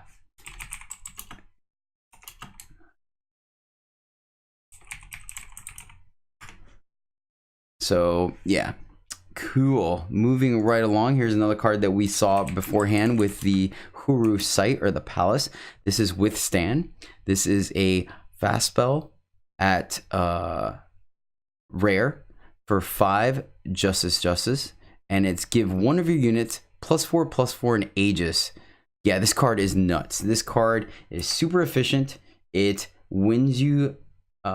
You slap this on a flyer, especially one with decent stats, and you're just gonna back in your opponent so hard. Typically, you can get a removal spell out of it by either saving one of your units and making it bigger, or B, they attack and you block and then place this on your blocking unit that just completely overpowers one of the other guys or their unit, so you kill it. Yeah, Withstand is awesome. It is 5, but man, is it totally worth it. You're pretty much going to play it as soon as you can, especially if you have an evasive unit.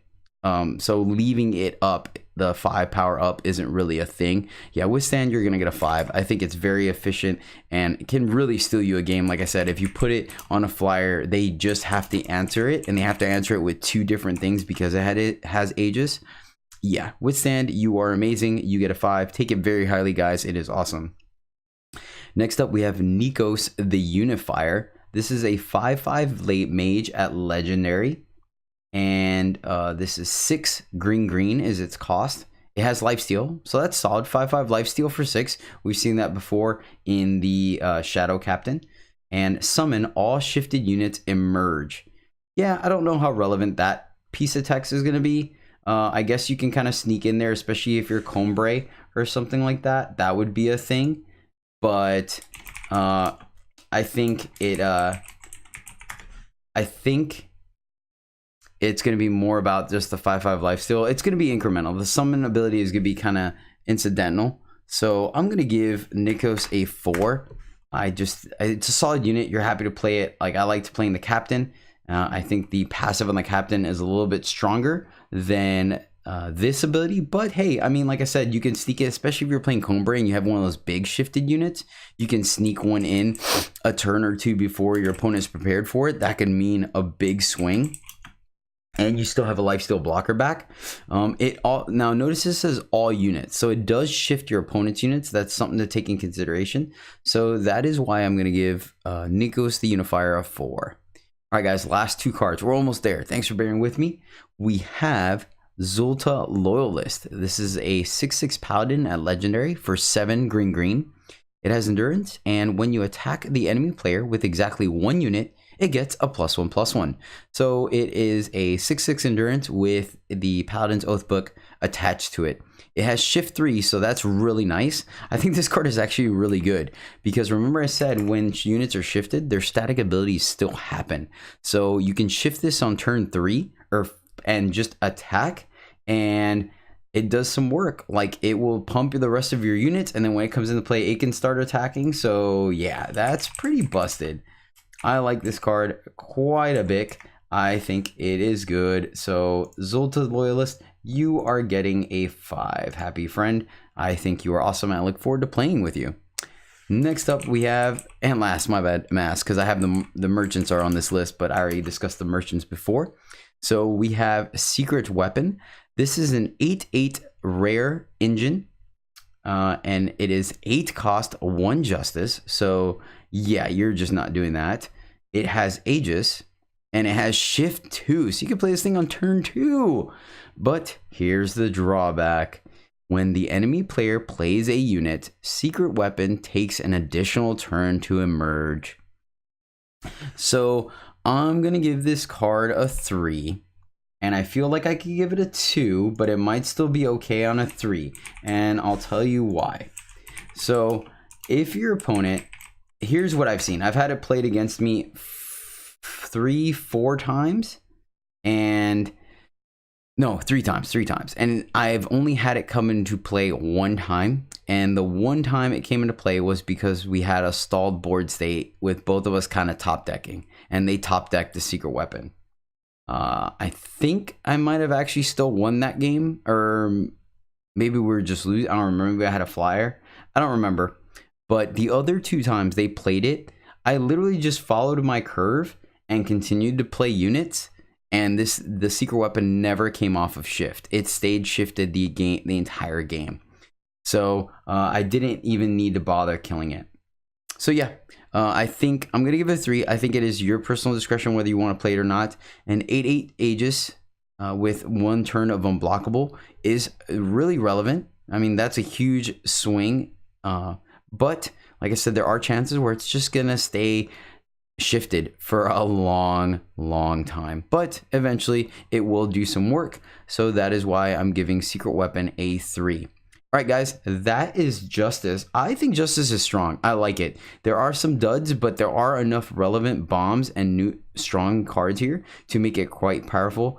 I like Justice quite a bit. I think it's looking really good.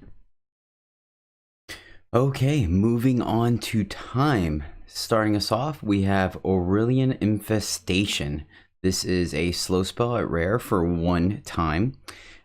You can either play a 1/1 Scorpion with Deadly, or play 2 shifted 1/1 Scorpions with Deadly. So yeah, I like this card. I think it's pretty diversifying. If you really need that early blocker somewhere or in a hurry, you can just play 1, and if not, you can shift it to get 2 potential solid blockers. I like it. I think it's a solid card. I will give Aurelian Infestation a 3. Pretty simple, straightforward. It is just potentially getting 2 Scorpions, which were solid cards in the last format, for the price of 1 card. So I like it, but it is just a filler. Moving right along, we have Gar Master Sand Mage. This is a 2/1 mage at Legendary for 1 at a time. When an enemy unit when an enemy unit with flying is played, silence it. Shift 5, silence each unit in the enemy player's hand. Yeah, this card is busted. Straight up. Like, just think about it. This guy can come down as early as turn 1 and then point blank your opponent just straight up does not have a flyer anymore for the rest of the game. Then they have to make that awkward decision of deciding on whether to play a flyer and have it be silenced and continue to develop their board, or choose to not develop their board and wait till they draw a removal spell for Gar. And then obviously later in the game, you can preemptively shift him to silence everything in their hand, right, which immediately has an effect, and then he stays on the field for at least 3 turns before they can kill it, where it'll silence any flyers that they try to play after that. Yeah, Gar is just a phenomenal card. Silence or evasive units is one of the ways that you win limited. Flying is the most common level form of evasion, and this just cancels it. So yeah, I had the unfortunate luck of playing against it when I was playing a Huru Flyers deck, and they were playing Xenon. So I finally got this guy off the board, and then they shifted. It was just bad. Yeah, it was bad. This card is great. I like it, and at the very least, a 2/1 for 1 is completely serviceable. All right, going on to our next one, we have Cryptic Master. This is a 1/1 mystic at a rare for 2 in a time, and it's a +1/+1 for each of your relics. Onslaught, play a Cryptic Etchings. Yeah, there's not really a Relics Matters deck in this format, so that pretty much just decides it. So in best case scenario, this guy triggers Onslaught and you have one other relic in your deck. This guy's a 3/3. Not very impressive. So Cryptic Master, you are going to get a 2 from me. I think you could do a lot better things going on with your time and your units and your cards that are important and limited, because you don't get many of them. So next up, we have Glimpse the Possibilities. This is a slow spell at Legendary, and it says 2 and a gold. Sorry. Each card in your deck gets warp this turn. Yeah, nope, that's a 1. It's a constructed. I mean, you can kind of, I guess, potentially go off in like if, and then there's a board state, a stalled board state where you guys are both sitting at like 7 to 9 power. You can play this and then maybe pay the top 2, maybe 3 cards off your deck. But yeah, not really feeling it. You have the chance of getting double sigils, so then it doesn't do anything. So yeah, Glimpse of Possibilities, you get a 1 from me. I don't really think it's going to be a thing, because I mean, best case scenario, you may draw a card on 5 if you get a 1, 2, or 3 drop or a sigil on top. And I mean, I think you can do better things with your cards once again. So Glimpse of Possibilities, you get a 1. Moving on to the next one, we have Wormbait. This is a legendary relic for 2 and a gold. Once per turn, you may pay 3 and sacrifice a unit to play a shifted worm with attack and health equal to the number of units in your void. So I mean, what are we looking at? So like, you sack a 1/1, like later in the game when you've traded a couple times, you sack like your 2/2 to make a 4/4 maybe, right? Maybe a 3/3. So it's a slight upgrade, and then and I mean, you could sacrifice itself, right? So that's a thing.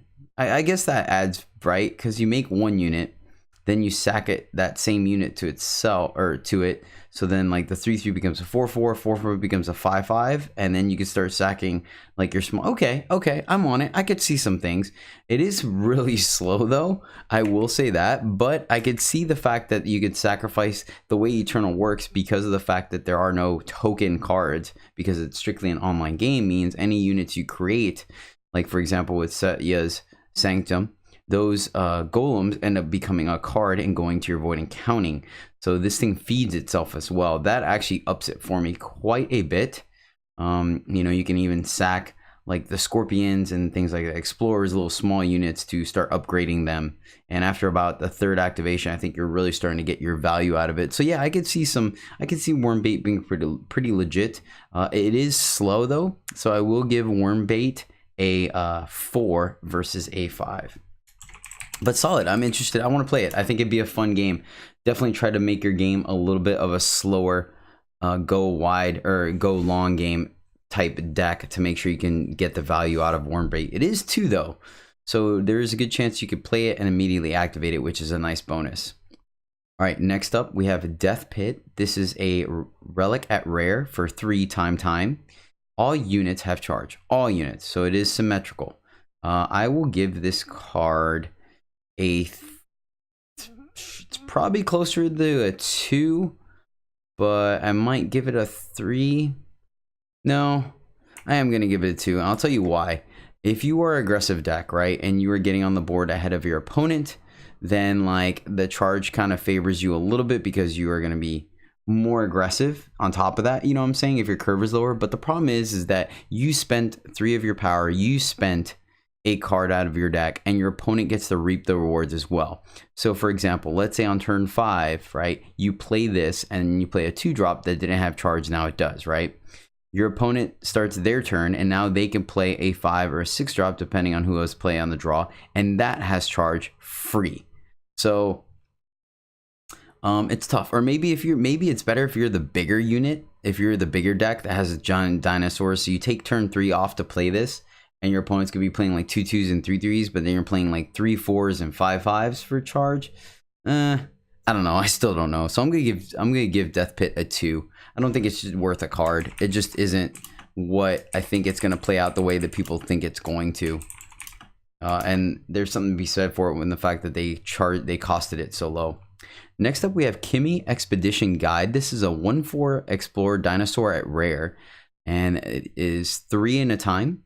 And when Kimmy attacks, play a shifted 1/1 Explorer. Then your shifted units get a +1/+1. So first time she attacks, you make a 1/1 and a shifted 1/1 and becomes a 2/2. Next time you attack, you get a shifted 2/2 and the original one becomes a 3/3. You shift it one more time, you get a 2/2, a 3/3, and a 4/4, and then the 4/4 will merge next turn, so it won't get the plus. It also pluses any additional shifted units that you might have incidentally played. Kimmy's great. Absolutely amazing.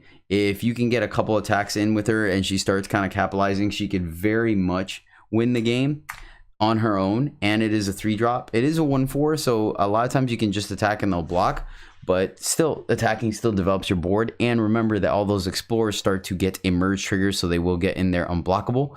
I like Kimmy quite a bit. I am giving Kimmy a 5. I think just the potential, granted, actually, you know what? Never mind. I'm going to take that down to a 4. And I'll tell you why. Kimmy does not have evasion. You have to give it to her. So in the mid game or late game, if they have a solid blocker that she cannot survive attacking, then she can't attack and she just sits there. And so at parity and from behind, she's not that good. So that's going to lead me to give her a 4 versus a 5. Next up, we have Perilous. I don't know why English is hard today. Perilous Research. It is a legendary slow spell for 3 time. Reduce the cost of each relic in your deck by 1. Create and draw an Alarming Findings. Let's look what Alarming Findings does real quick, because right now, just on the surface, I'm not thrilled about this card. Alarming Findings is, notice it says draw, is a slow spell for 8 time. For each of your relics, draw a card and play a 3/3 Sandcaller and Overwhelm. Wow, that is kind of busted. But once again, we are going back to the fact that there are no real Relics Matters decks in this format. So you're talking about potentially having somewhere between 1 to 4 relics in your deck. And you want to have them all in play, and some of them are probably going to be relic weapons, so they may not last. Yeah, I mean, it is a powerful card, but I don't think there's enough synergies in the format to make it happen. So I'm giving Perilous Research a 2.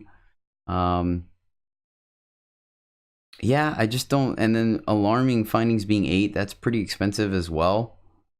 Actually, you know what? I'm going to give it a 1. I don't think you want to play this. I think you just don't want to play it. I think you have to work too hard to make it work, and the payoff may not be there. It might just be too slow to help you get back. But you are getting 2 cards out of it. I will say this. I did not miss the fact that you're getting a 3/3 played and you're drawing a card. So you don't have to pay for the 3/3s. It comes with the cost of and you're drawing somewhere between 2 to 4 cards. So that could be a thing, but once again, I think it's a little too slow to make it happen. And I like to think of things of mid to worst case scenario, not best case scenario, because practically every card is amazing in best case scenario. All right, moving right along down the list, we have Talir's Sanctum. This is the rare relic at 3 in a time. You may play an additional power card each turn. Onslaught, draw a card. Yeah, it's a 1.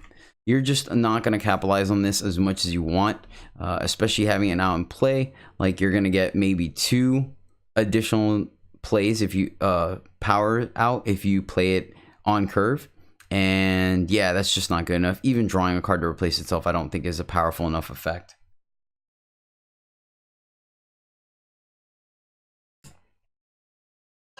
Sorry guys, need a quick water break. All right, next up we have let me double check and make sure. All right, cool. Next up we have Takas Waystone Harvester. This card is another constructed playable. It is a 3/4 explorer at legendary for 3 time, and the enemy player can't play spells directly on their units. So no weapons, or actually, I'm not sure. I don't think weapons count. Actually, I think it's a little different than the way Magic works. So they can't play pump spells and combat tricks and protection spells on their units, which is relevant. That does make combat a little bit easier when they can't pump their guys mid combat. He also gives you maximum 1+1 maximum power, so he ramps you with a extremely relevant body. And then pay 2 to twist Takas to increase his maximum power by 1. So you twist him to a 4/3, you get maximum power 2. You twist him again, he goes to a 5/3 or a 5/2, and he gets maximum power 3. So this card is great. I think this card is awesome. You get him on curve, you can ramp pretty well for 2. You're getting a Waystone. That's awesome. I think this card is really solid. I like the fact that it makes combat a little bit easier on you. So I'm going to give Takas Waystone Harvester a 4. The body is extremely relevant as well, even if you don't need the ramp and you just curve out. So yeah, I like it. Next up, we have Ancient Clockwork Tower, or Clockwork, yeah. Ancient Clock Tower. This is a relic at rare for 4 in a time, and when you warp a unit, it gets +3/+3 permanently. Done forever. When you warp a spell or attachment, i.e. weapons, gain a +3 health. This card's good. It's a little bit of a build around. Obviously, you want to have a certain amount of warp. I would want to say somewhere along, which is not difficult in this format. There is a ton of warp, especially in Praxis or Combre. So I would probably give this card, I'm going to give it a 4 in the warp deck. Because, like, for example, if you warp the Warp Wolf, right, the 2/1, all of a sudden that wolf is a 5/4 for 2. That's ridiculous. That seems busted. I think that's a good enough payoff to make this a build around 4. So once again, if you just don't windmill slam it, you have to build your deck around it. But when you do, I think it is going to do some serious work, because I mean, yeah, it just everything you draw off the top of your deck. And then if it's a spell like a combat trick or a char or something like that, or not char, but something along those lines, like you're incidentally gaining 3 health, and that is no joke. Like, lifesteal on its own is not really worth a card, but when you have it tacked onto something incidentally, that is absolutely amazing. So moving right along, we have the 5 influence card for time. This is Zumakon the Surveyor. It is a 6/6 explorer at legendary. Once again, it's 5 power for 5 influence, 5 time, ambush, warp, and when Zumakon kills a unit, play a 1/1 explorer. This card's good. This card's good. I don't think it is as busted as some of the other ones, but it does have ambush. It doesn't have evasion. But the fact that you have the ability to at least kill 1 unit and get a 1/1 out of it is quite relevant. And sometimes it will trade and get a couple more 1/1s. Of note, it does go down a little bit because it doesn't say when an opponent's unit dies. It says when Zumakon kills the unit specifically. So that is something to remember and take into consideration. But it has warp, it has ambush, so there's a good chance it will kill at least one thing. So Zumikon the Surveyor, you get a 4 from me. I think it is a solid card. You're just not like, and yeah, sure, I'd win Windmill Slam it. Why not? Next up, we have Locust Catcher. Locust Hatcher. I apologize. Locust Hatcher is a 5/5 insect at rare for 6 time. It has warp, and when you play a spell, play a 2/2 Locust with flying. So a 6/6, a 5/5 for 6 is completely serviceable. It has warp, so that's always great. You can always kind of draw it a card early if you can, or it draws you a card. But the fact that you can get somewhere between 1 to 3 free 2/2 locusts with it, and their flyers, is extremely relevant. If you guys think of Beastmaster from the last format, it is more or less the exact same thing, except it's not renowned. You just have to cast a spell, period. So you can pump another unit, you can kill an opponent unit with a removal spell, you can, any kind of spell will give you a 2/2 flyer, which we all know is quite the relevant body. I like this quite a bit. I think, yeah, you know what, I'm gonna give it a 5. I was gonna give it a 4, but I think the fact that you can start to kind of develop an air force, it can break parity and can kind of help you when you come behind, and the 5/5 body is relevant. So I like it. I think Locust Hatcher will be a 5. I think it can win you games that you might have not been out to win, and really seal the deal if you are already ahead, because you are getting a free card out of any of your combat tricks that are keeping your guys alive. All right, guys, home stretch here for time. We have Enhanced Excavator. This is a 7/7 Sentinel at rare for 7 time. So a whole lot of 7s, but carnivorous Ferocidon, I don't think it is. I think that's the word, I don't remember. When one of your units attacks, replenish 1 power. So for example, you play this guy, you have 7 power, you play this guy, you attack with 3 units, you get 3 power back this turn, and it stays refreshed and unused, until you use it. So that isn't too bad. That kind of makes the stunt of it being 7 a little less intensive. It is just a vanilla 7/7 though. That is something to consider as well. But you can shift it at 5. So that does increase its value a little bit as well, because you could play this on 5, attack with a couple units, and still play like a 2-drop or 3-drop or leave up a combat trick. Now notice it says when they attack. So before blockers are declared, as far as I believe, I could be wrong, I've not seen this card played, you will get that power back. So you're able to play this guy and then still have power open for a combat trick should you needed to attack with less than great units. Yeah, so something to consider. I like this guy. I think he's solid.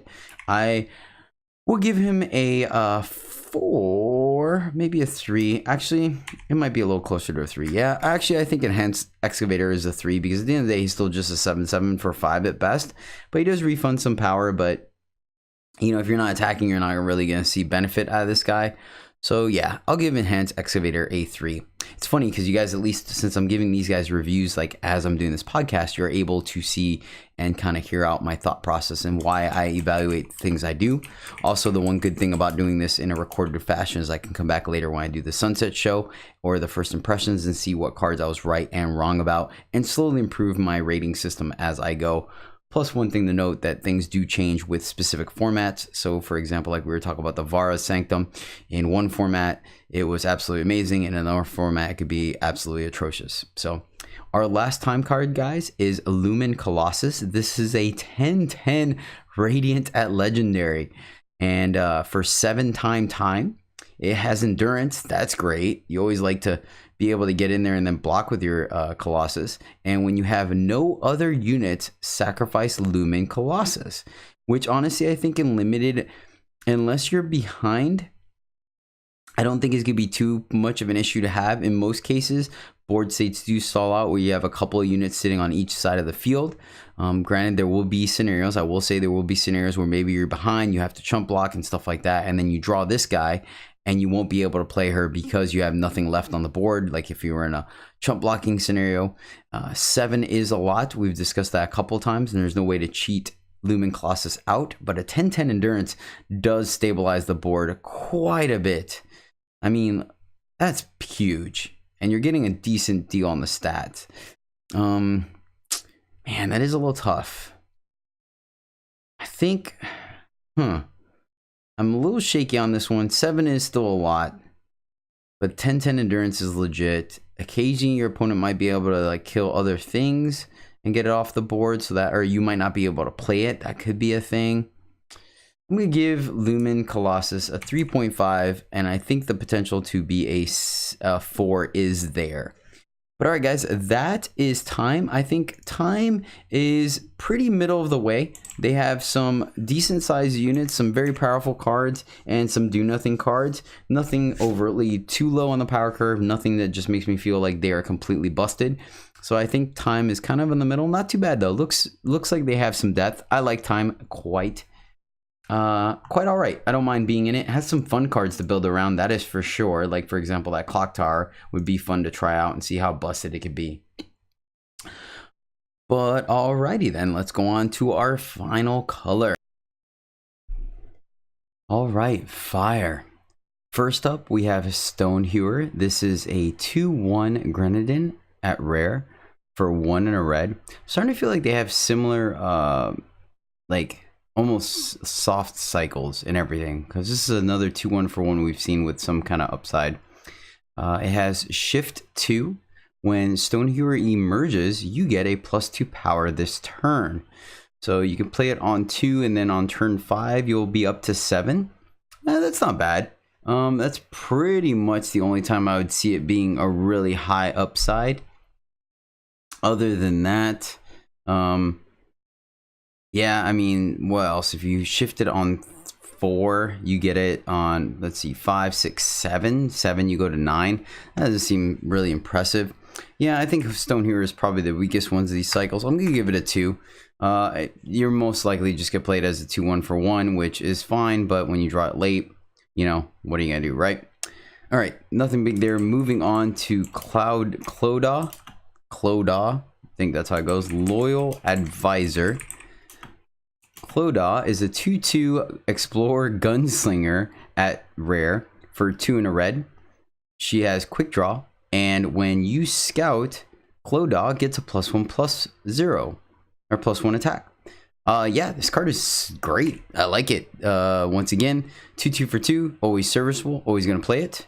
And Quick Draw is nice. That comes to Rakano Outlaw, and then we have or Bandit Outlaw. I'm sorry. Wait, I forgot. Whatever, you know what it is. The 2/2 with Quick Draw. Anywho, the fact that it is in a color that has quite a bit of scout built into it means that she can gain quite a bit of attack, and having the Quick Draw makes her a solid attacker. So I like it. I'm gonna give Cloda a 3. Potentially could be a 3.5, but I'm gonna be a little bit on the conservative side because it's still 2 power the whole time, so it could be easily killed with Char.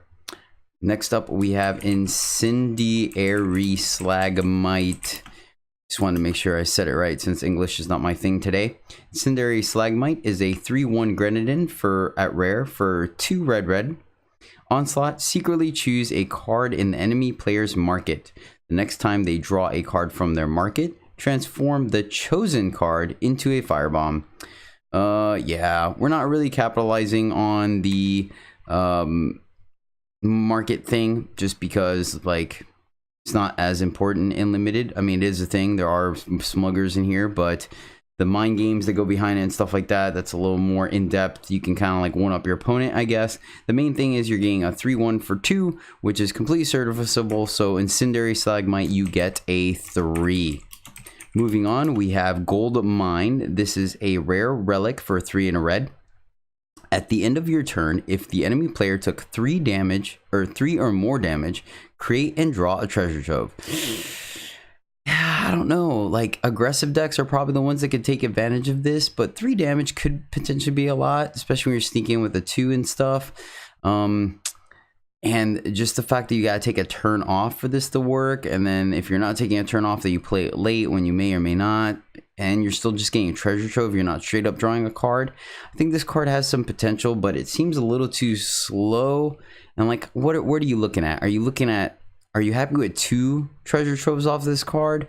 I really feel that's enough because you still have to pay for the treasure trove. So that's 2 cards for 7 power. I don't know. I think it's a little too slow, a little too clunky. So I'm going to give Goldmine a 2. I could see it working, but like I said, I think it's just going to end up being a little too slow to really be capitalized in this format. But we'll see. Might not, might work out great, and I will eat my words. Next up, we have Quake Titan. This is a 5/1 Sentinel at rare for 3 red. And it has Shift 7. Shift 7. Deal 5 damage to an enemy. Yeah, I'm just gonna give it a 3. I might actually be less than that. I mean, a 5/1 can sometimes deal some damage. Maybe not. I don't like that it has 1 toughness, and then Shift 7 is just so much to deal 5 damage. Like, that's up there with that final shot weapon that we had in the last format that you almost rarely played. It had quick draw or gun down attached to it. I really don't know. I think I'm just gonna give this thing a 3. Like, it just trades down with everything. It has 1 health. Like, everything can kill it. So then, like, it's not even like I mean, the emerge, right? You get to hit for emerge, and it deals to an enemy, so you can technically shift it for 5, deal 5 to the opponent's face. Then when it emerges 3 turns later, you 5 their dome. But like, that's 10 damage over. Yeah, I don't know. Actually, the more I talk about it, I'm just gonna give it a 2. I think Quake Titan is not that good. Next up, we have Furious Compulsion. This is a slow spell at legendary for 4 red.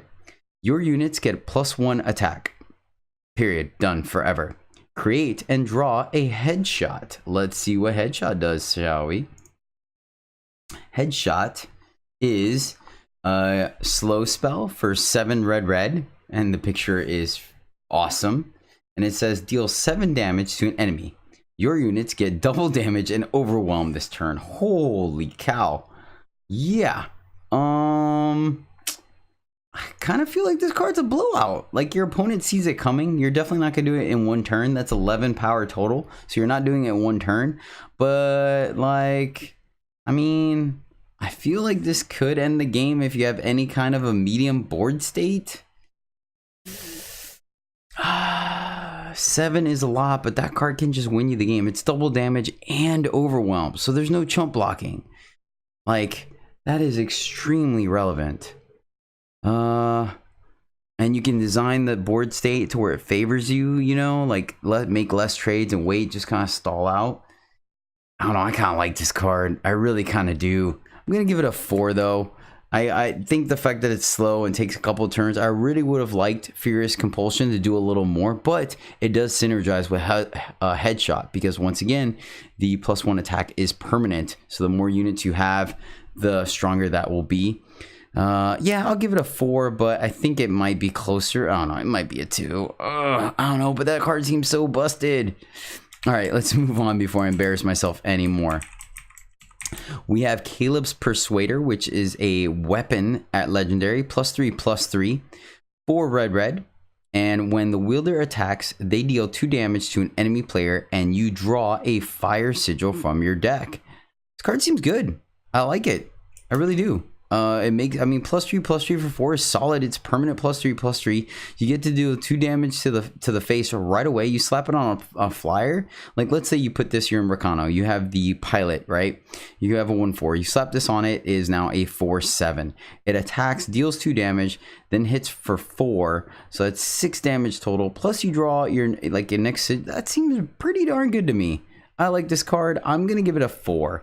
You do need a unit to play it, and then drawing the sigil from your deck is relevant because then that means that's 1 less sigil you draw, so a higher chance of drawing gas. It would be nice if it was 2 damage anywhere, but I think that would be too powerful, so 2 to the face is just fine as well. Yeah, this card's good. I'm gonna give Caleb's Persuader a 4. I like it. I like it.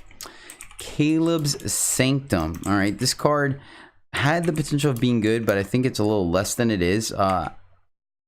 Yeah, so Caleb's Sanctum is a rare relic at 4 in red, and at the start of your turn, sacrifice all weapons on your units, then play a random weapon a random weapon on each of your units. So this continues to trigger over and over and over again. So it destroys the weapon, but immediately replaces it with something. Sometimes an upgrade, sometimes not.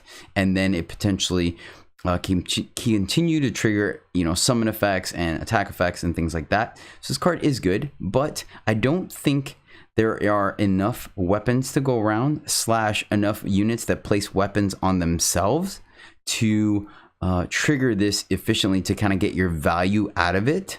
I really don't want to put this in my deck just for 2 weapons, especially if your opponent destroys one, etc, etc. So I think this card is pretty weak. So I'm gonna give it a 2.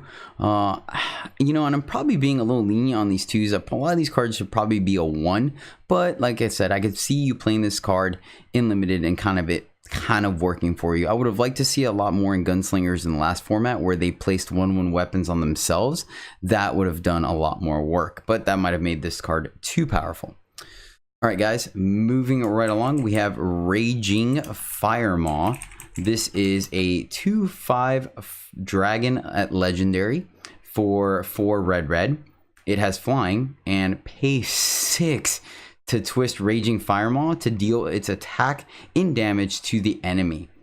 So, man, like a 2/5 flyer for 4 is just fine, and I think that's really what's going to put this card over, or like serviceable. So I am going to give it a 3 because, man, paying 6 to twist, like the first time you twist it, you're paying 6 to deal 3 damage to your opponent.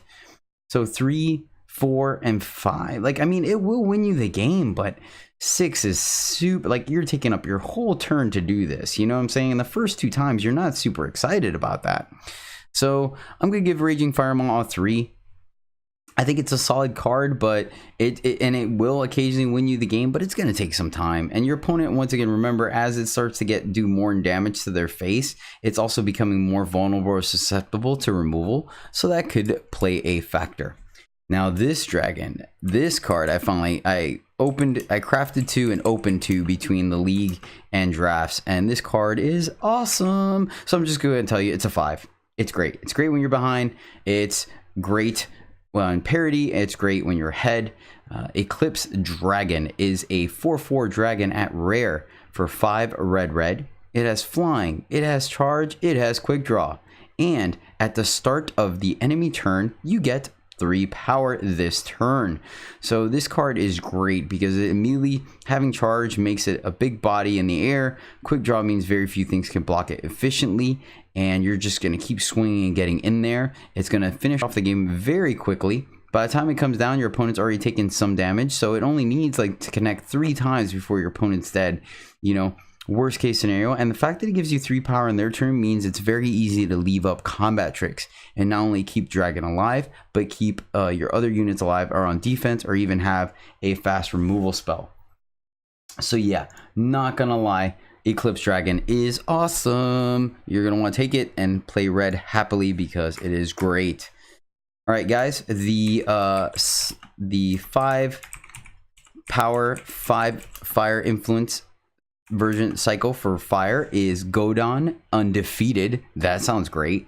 She is a 5/5. Man, so many strong females in this set. Have you guys noticed that? So many strong females. She is a 5/5 Oni gunslinger at legendary. She has charge. It's 5/5 for 5 with charge is great. She has warp, which is awesome, and your other units have warp. Yeah, that's awesome. I like this card. I'm gonna give it a 5. Just the fact that you can continuously play units off the top of your deck, like all your units have warp. That is so relevant. I think that's great if she stays there. I feel like you kind of are on back and forth on whether you want to use the charge and potentially open her up to double blocks or keep her around to capitalize on the warp. But yeah, I think she is absolutely amazing. I like her quite a bit. I like Godon, and yeah, she draws you cards. Like, she gives all your units warp, so she's gonna draw you if she sticks around 2, 3, 4 cards. Yeah, Godon, you rock. I like you. You're getting a 5. All right, next up we have Waystone Elemental. I like this card quite a bit as well. I managed to draft it and play it, I think, 1 time. Didn't get to play it all that much, but we have Waystone Elemental is a 4/6 elemental at rare for 5 and a red. And when Waystone Elemental costs 1 less for each of your shifted units. So typically you're going to get a discount of 1, and this guy's going to come down for 4, which is great. That's fine. We're happy about that. And then Entomb, play 2 shifted 2/3 shardlings. So they essentially have to kill this guy twice, and I think that's where it gets its value.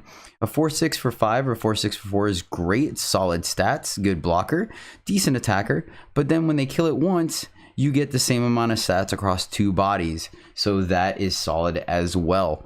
I like Waystone Elemental quite a bit. That being said, it is not a game changer. So I will give it, or a game winner. Like, it won't win you the game on the spot, but I like it quite a bit. So Waystone Elemental, you get a 4 from me. All right, guys, home stretch of the entire podcast. Thank you so much for hanging out this long. We're almost there. We have Blade Master Daimyo. This is a 5/4 legendary Oni for 6 red, and it has Onslaught. Draw a weapon from your void for each attack you or your units made this turn. So it being 6 is kind of nice because it means there's a good chance you played a smaller relic weapon this turn and smacked your unit with it, and it was destroyed, or you slapped a weapon on one of your smaller units and they killed it because it was too good. So I do like the way this draws you a card. It is in fire, which is extremely aggressive and so easy to trigger Onslaught. So I think this card is pretty good. Baseline 5/4 for 6 is okay. It's a little overcosted, but you're okay with it. But yeah, I don't think it takes much to make this card work. I think if you have somewhere between 3 to 5 weapons overall, both weapons and relic weapons in your deck, this guy's always going to draw you a card. And then, so he's probably going to draw you a card about 60% of the time. And I'm okay with that. I like this guy. I'm going to give him a 4. Heaven forbid you should have like an awesome rare or legendary weapon to get back with this guy. So I like, well, no, let's give him a 3. Let's give him a 3. He's going to draw you a card. 5/4 for 6, draw you a card is just serviceable. He's going to get a 3. I'm glad I thought about it for a second. All right, guys, next one is Aspect of Destruction. This is a 6/4 elemental at legendary for 7 red. That's right, triple fire. It has charge, so 6/4 charge is okay. Would like a little more health on this. It's a little too easy to double block or just single block and kill, being a 7 drop. But Onslaught, ready your unit, then and they attack again. So you can play this guy, swing, right?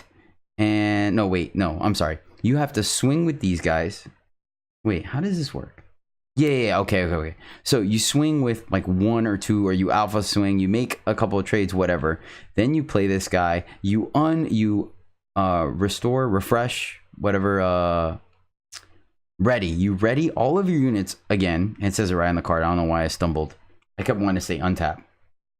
You ready all your units and then immediately attack again with an additional 6/4 on the board. Actually, that sounds a little bit better because chances are they're going to make some trades, so they'll be less likely. And remember, they can only block once. So anything that blocked the first combat is not going to be able to block the second attack.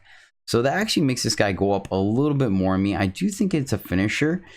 That being said, if it might be okay in a stalled board state. From behind, he doesn't seem that good. Yeah, I think I'm okay giving Aspect of Destruction. Well, it is 7 again, but that's kind of the place you want to be at. All right. Yeah, I'll give Aspect of Destruction a 4. I think it might, when you steal a couple of games when your opponent was anticipating it, a lot of times they're going to block, especially on an aggressive red deck. Well, maybe that contradicts it. Yeah, I'm gonna give it a 3.5. I'm gonna give it a 3.5. It might not be as powerful as 4. It will win you some games, and I like the way it plays out, but there is a chance that was just kind of the best case scenario for it. Maybe not. I mean, maybe it will finish the games, but now I'm thinking it's finishing the games on the win more games where you were already winning. It just finishes the game sooner. So yeah, we'll give Aspect of Destruction a 3.5. And next we have Bren. Arch, 2 E's instead of 2 N's instead of 2 E's. Arch Magister. Okay, this is a 5/5 legendary mage for 7 red. And when you play another card, you get 1 power this turn. Yeah, it's just a 5/5 for 7. Whatever. It is, it's a 1 or a 2. I guess we play the 4/5 lifesteal. Yeah, no, this card's a 1. we can do better at common and uncommon levels of better stats for this than this guy. When you play another card, so it counts as any card, but it's only for this turn. So if you play a 2, you get a 1 power. It costs 1. You're kind of giving each card that you play a 1 discount, and I don't think that's that great. And a 5/5 for 7, yeah, you could do way better than that on stats. So sadly, we end the set review with a 1. Overall, fire seems very hot and cold to me. I feel like I gave out a lot of 2s and some 3s, and then like a couple of power. Fire might be a little weak on the legendary side, actually, now I'm thinking about it. I think it has some really over the top ones, and then a lot of very middle of the road. So yeah, I think it's more an average set of legendaries and rares, which is fine. Once again, you're typically only getting 1 or 2 of these in your drafts most of the time. So yeah, I think that's fine. But all right, guys, that is going to do it. That is the legendary and rare set review for Dark Frontier. Thank you guys so much for bearing with me on that one. We'll see in editing how long this one ends up being, but I hope you guys enjoyed it and got something out of it. These sometimes I feel like a little sometimes more important, only because of the fact that like we get to see rares so few and so far between, so rare. That's why they call them rare. That it's really important to have an idea of which ones are good or bad before, because you might not have very many chances to play with them. Typically only 1, if at all. So yeah, just something to consider, unless you're like me in the last format where I opened up Moonstone, Vanguard like all the time, not necessarily when I was in those colors.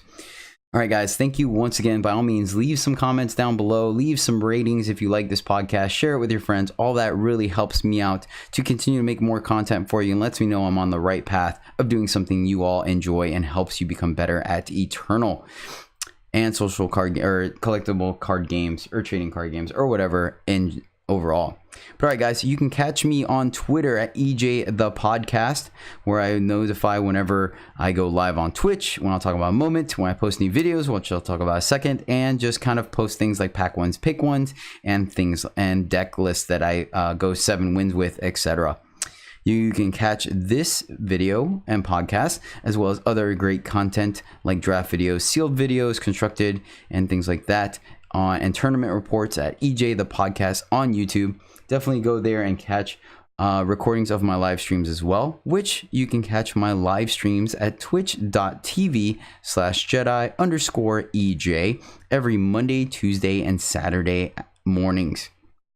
And finally, you can follow me on my real life stuff like cosplay and circus and fire performing at Instagram at CaesarLebear7. All right, guys, that will do it. Once again, thank you so much for tuning in. I think you guys are fantastic. I hope you enjoyed this episode, and I'm looking forward to do many more with you. Until then, hope you continue to have a fantastic drafts experience. Let me know what 7 win decks you guys come up with. And until next time, happy gaming.